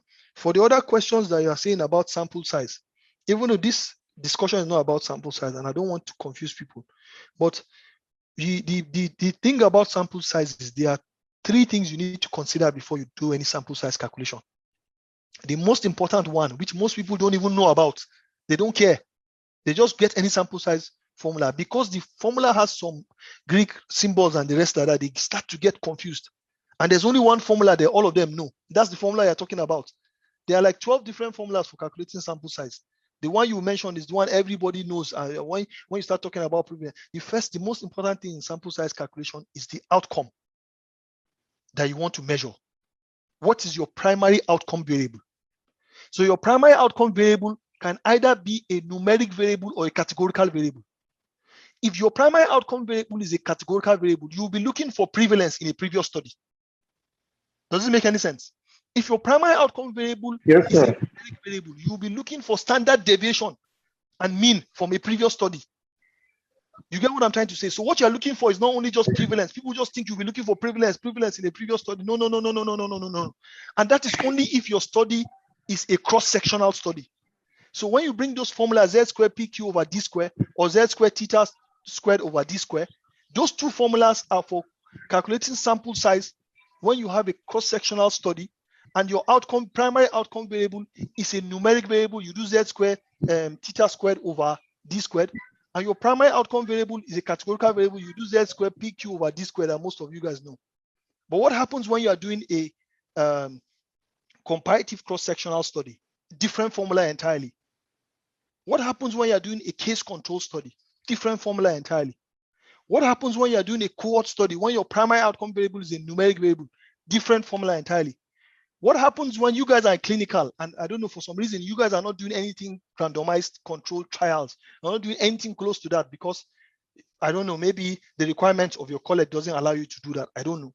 But if you are doing a randomized controlled trials, there are like 9 different formulas you can use, depending on the kind of hypothesis that you're trying to work on. So there are so many considerations that you need to look at, not just looking at that prevalence that you're talking about. But let's come to the prevalence.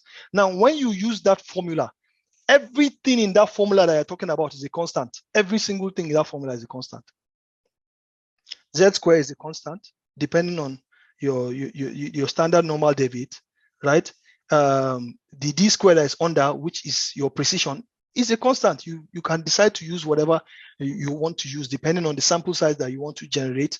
But people use what is commonly known, right? So people use 5% as precision. But when you come to that p, small p, because capital P is p-value, small p is the proportion. When you come to that p, there are a lot of considerations that you have to take into play. But by the time you plug in that p into the formula, it's going to give you your minimum sample size, minimum, that anything you do, don't go below the sample size. You can go above, but anything you do, any mistake you make, anything that happens in that study, don't ever go below the sample size. So if you get that minimum, then there are some adjustments you do to save you from other trouble. So what happens with this P, which is the proportion in your study, if you plug in that P, because that P is being multiplied by a complementary of that P, it's called complementary probability. You will say P into 1 minus P, right? Or P times Q. That Q is 1 minus P, right? Because that complementary part that you're having, anytime in which you have P high, 90%, you will have to hit it with a complementary that is less, that is 1%. You're in 10%, you understand? Because you always have to multiply it by 1 minus that. So if your P is 90%, which is 0.9, you have to multiply it by 0.1. So there's a counterbalancing act that is happening there. So the best time in which you have the maximum sample size when you use that formula is when your P is 50%, 0.5, because you counterbalance it with a 0.5 also, because the 1 minus P, which is the Q, is also 0.5. Does it make any sense? So if you do that, you would have the maximum sample size. If you use all those constants, you have like 398 or something like that. That's the maximum sample size you can get using that formula. Because every other thing is a constant if you use all those constants. But if you start playing around with those constants, like the precision, the higher the precision, which is that D under, the lower the sample size. So because by default, most people say 5%. If you want to reduce the sample size, you can say your own default is 10%. And if you have a study to prove it that they had a precision of 10%, which is the maximum allowable error in their estimation, then you can use that, plug it into the formula, and get the particular sample size that you want. Now, coming to your appropriate sample size, there's no particular appropriate sample size. Every sample size calculation is different depending on the area, because there are a lot of considerations that you need to put into. So there's no particular sample size, but what are the considerations in the work in which you are doing, right? Are you collecting data from sickle cell disease patients when we know the total number of sickle cell disease patients that are coming to this hospital are just 1,000? So even though you calculated and you got 398, if you are going to apply a complete formula, and remember this formula that you're using is also because you are applying simple random sampling. If you are applying another sampling technique, you can't use this formula. So it's more complicated than most of you people think, right? But if you even when you have calculated your sample size and you've gotten 398, but the total number of patients in the hospital that you are using, they are less than even 398. Will you now say you must take every patient that comes? No, you have to know how to expand your population of interest. So there are 1,000,001 considerations on sample size determination. I have a 200-page book that I have written. I've not published it on sample size determination. It's 200 pages. As in, I'm talking of Microsoft Word pages, not when we print it in the book. You know, when you print in the book, it becomes bigger. You know, and I'm trying to make it a small book, so I have to, you know. But what I'm saying is there are so many considerations that you have to put into place, and those considerations are not as easy as hard and fast. So there's no hard and fast rule about sample size. What we have are numerous considerations that you have to put into play to be able to get that sample size. Now I'm sounding a little complex. It's not complex. If you know the steps, you know the way I made this ripple. If you see some other people, the way they try to explain the topic and the rest is very, very complex. You start getting confused. But there's a steady way in which you can follow this sample size process. I have a way in which you can ask. It's just to answer some questions. And by the time you answer those questions, you know exactly what you need. It's just like a simple algorithm. And hopefully I can be able to make it in form of an app, a free app that will just be on Google Store. Anybody can download it. So you use it to calculate your sample size and identify which formula is the best formula to use with the references that you need to have in place. Jafar, is there any other question I didn't answer? Don't mind me. I used to babble a lot, man. No, I think I'm fine, sir. I'm fine. Thank you so much. All right, you're welcome. Dr. Huira, can we have your question and your vote of thanks? Okay. Good evening, sir. Thank you so much for your presentation. It was very enlightening. My name is Dr. Huira Dahir. I'm a registrar in the Department of Histopathology. Awesome. Just a little contribution when I heard Dr. Okorafor was talking about what he wanted to do, just a suggestion, because we don't diagnose a lot of, from my experience, from the little experience I've had in histopathology, a lot of cases, like you said, is not very cancer, common. right? Liver cancer. But he can still, rather than try to do a prospective study, I think he can do a retrospective study. Of course. That is something that he can actually trace those who have already had cancer and be able to see if he can get their hospital numbers and then see what their genotype is. That's another suggestion you might want to look at. Yeah, that's a very good suggestion. But you know, the problem is how do you put that and say this is a part 2 work? Because you have to, like I said, go back to the REPL, check out the R, check out the requirements. Are you allowed to use secondary data? Because that's secondary data. Are you allowed to use secondary data for your part 2 work? If they say well and good, all well and good, people who, you know, people who bring out like 10 different part 2s now, if you can just use secondary data. But a lot of times they want you to collect the data. They want to see that you're, I don't know for, I don't know for the college. No longer allowed. Sorry? One of our supervisors said it's no longer allowed to do a retrospective study. It has never been allowed before. I don't know when they ever allowed it, because it's like, you know, it's cheap. It's cheap. You just sit down. In fact, you can send somebody to go into the records now of the university and just check. In fact, in some universities, our university is starting that. But even in Katsina, we have some consultants that when they want to do any study, they just say, they just develop some algorithm because they're using an electronic medical system. You guys are also using that in National Hospital. Yeah. So you have an electronic medical system. You just give the guys at the IT your requirements. They pull out the data for you. Yeah. So you think you can do that one and say that's part 2? Man, that might be, these guys will not accept you.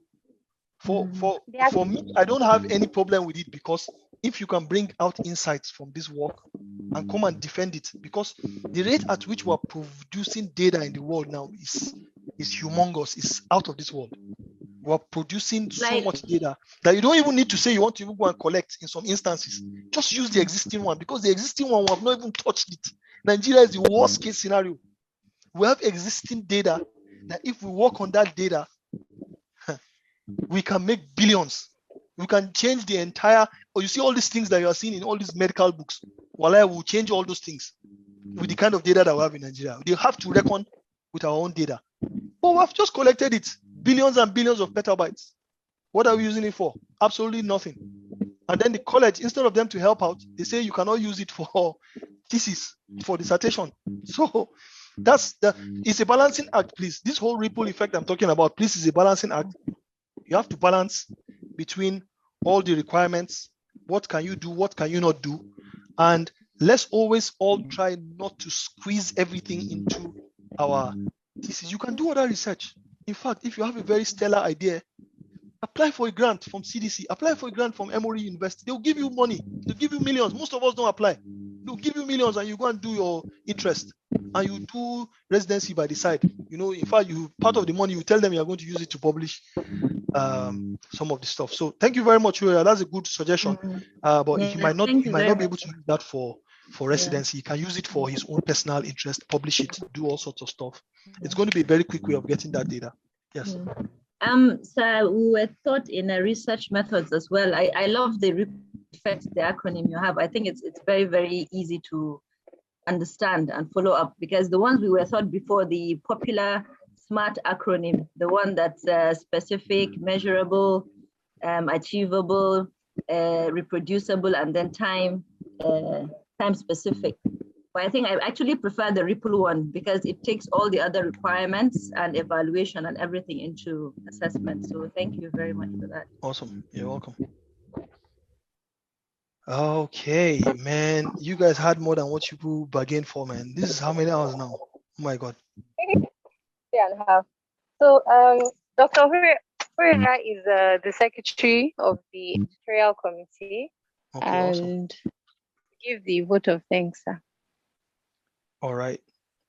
Okay, sir. The honorable presenter and the anchor, Dr. Hakim Olorunkuba, senior lecturer and consultant, public health physician, Ahmadu Bello University Teaching Hospital, Zaria. Our abled editor-in-chief, Associate of Resident Doctors, National Hospital, Abuja, and senior registrar, Department of Medical Microbiology, Dr. Khadija Abdurrahim. All the executive members of the ARD NHA, senior registrars, and all my esteemed colleagues. I would like to thank you for this opportunity to be able to gratitude and appreciation to our distinguished presenter. Sir, we are really, really deeply humbled about having you take time out of your busy schedule to be able to teach us, enlighten us, and educate us on this topic, research writing. Research writing is a very, very necessary skill for all doctors and clinicians. And the importance of this writing cannot be overemphasized. We need a really, really good foundation and knowledge of this skill to be able to write a future research workups later on after our graduation and our training. You've been able to make this lecture not only interesting, sir, but very easy to follow and really, really engaging. So on behalf of the organizers, the editorial committee, the executive council, and all the members of this association, National Hospital, I would like to express our thanks and gratitude, appreciation for taking time out to be able to teach us all you have done. And I would also like to thank the editor-in-chief of the ARD, as well as Dr. Hannatu Ayuba, for being able to organize this webinar and making it a resounding success. We'd also like to thank the Executive Council of the ARD for their support, as well as some doctors worthy of mention, like Dr. Tunde Ebiteye, for being able to remind us repeatedly with the posters on the ARD WhatsApp group. And finally, I would also like to thank our esteemed colleagues for joining in and participating and making this webinar very, very interesting. We wish you all a wonderful and restful evening. Have a good evening. All right. Thanks. Thank you all. Thank you so much, sir. Right. Please, 15 of us that can we unmute our mics and give Dr. Abdul Hakim Olorunkuba a resounding applause?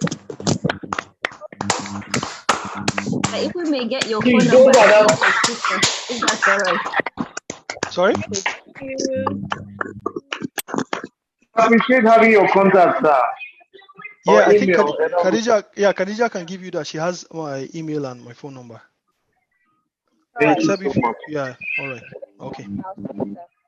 Okay, so all the best. Thank you, sir. Okay, all right. Thank you, sir. All right. Does it go out to all of us getting the number? Yes, everybody's free. Thank you, sir. We really appreciate. God Thank bless you, sir. All right. Thanks.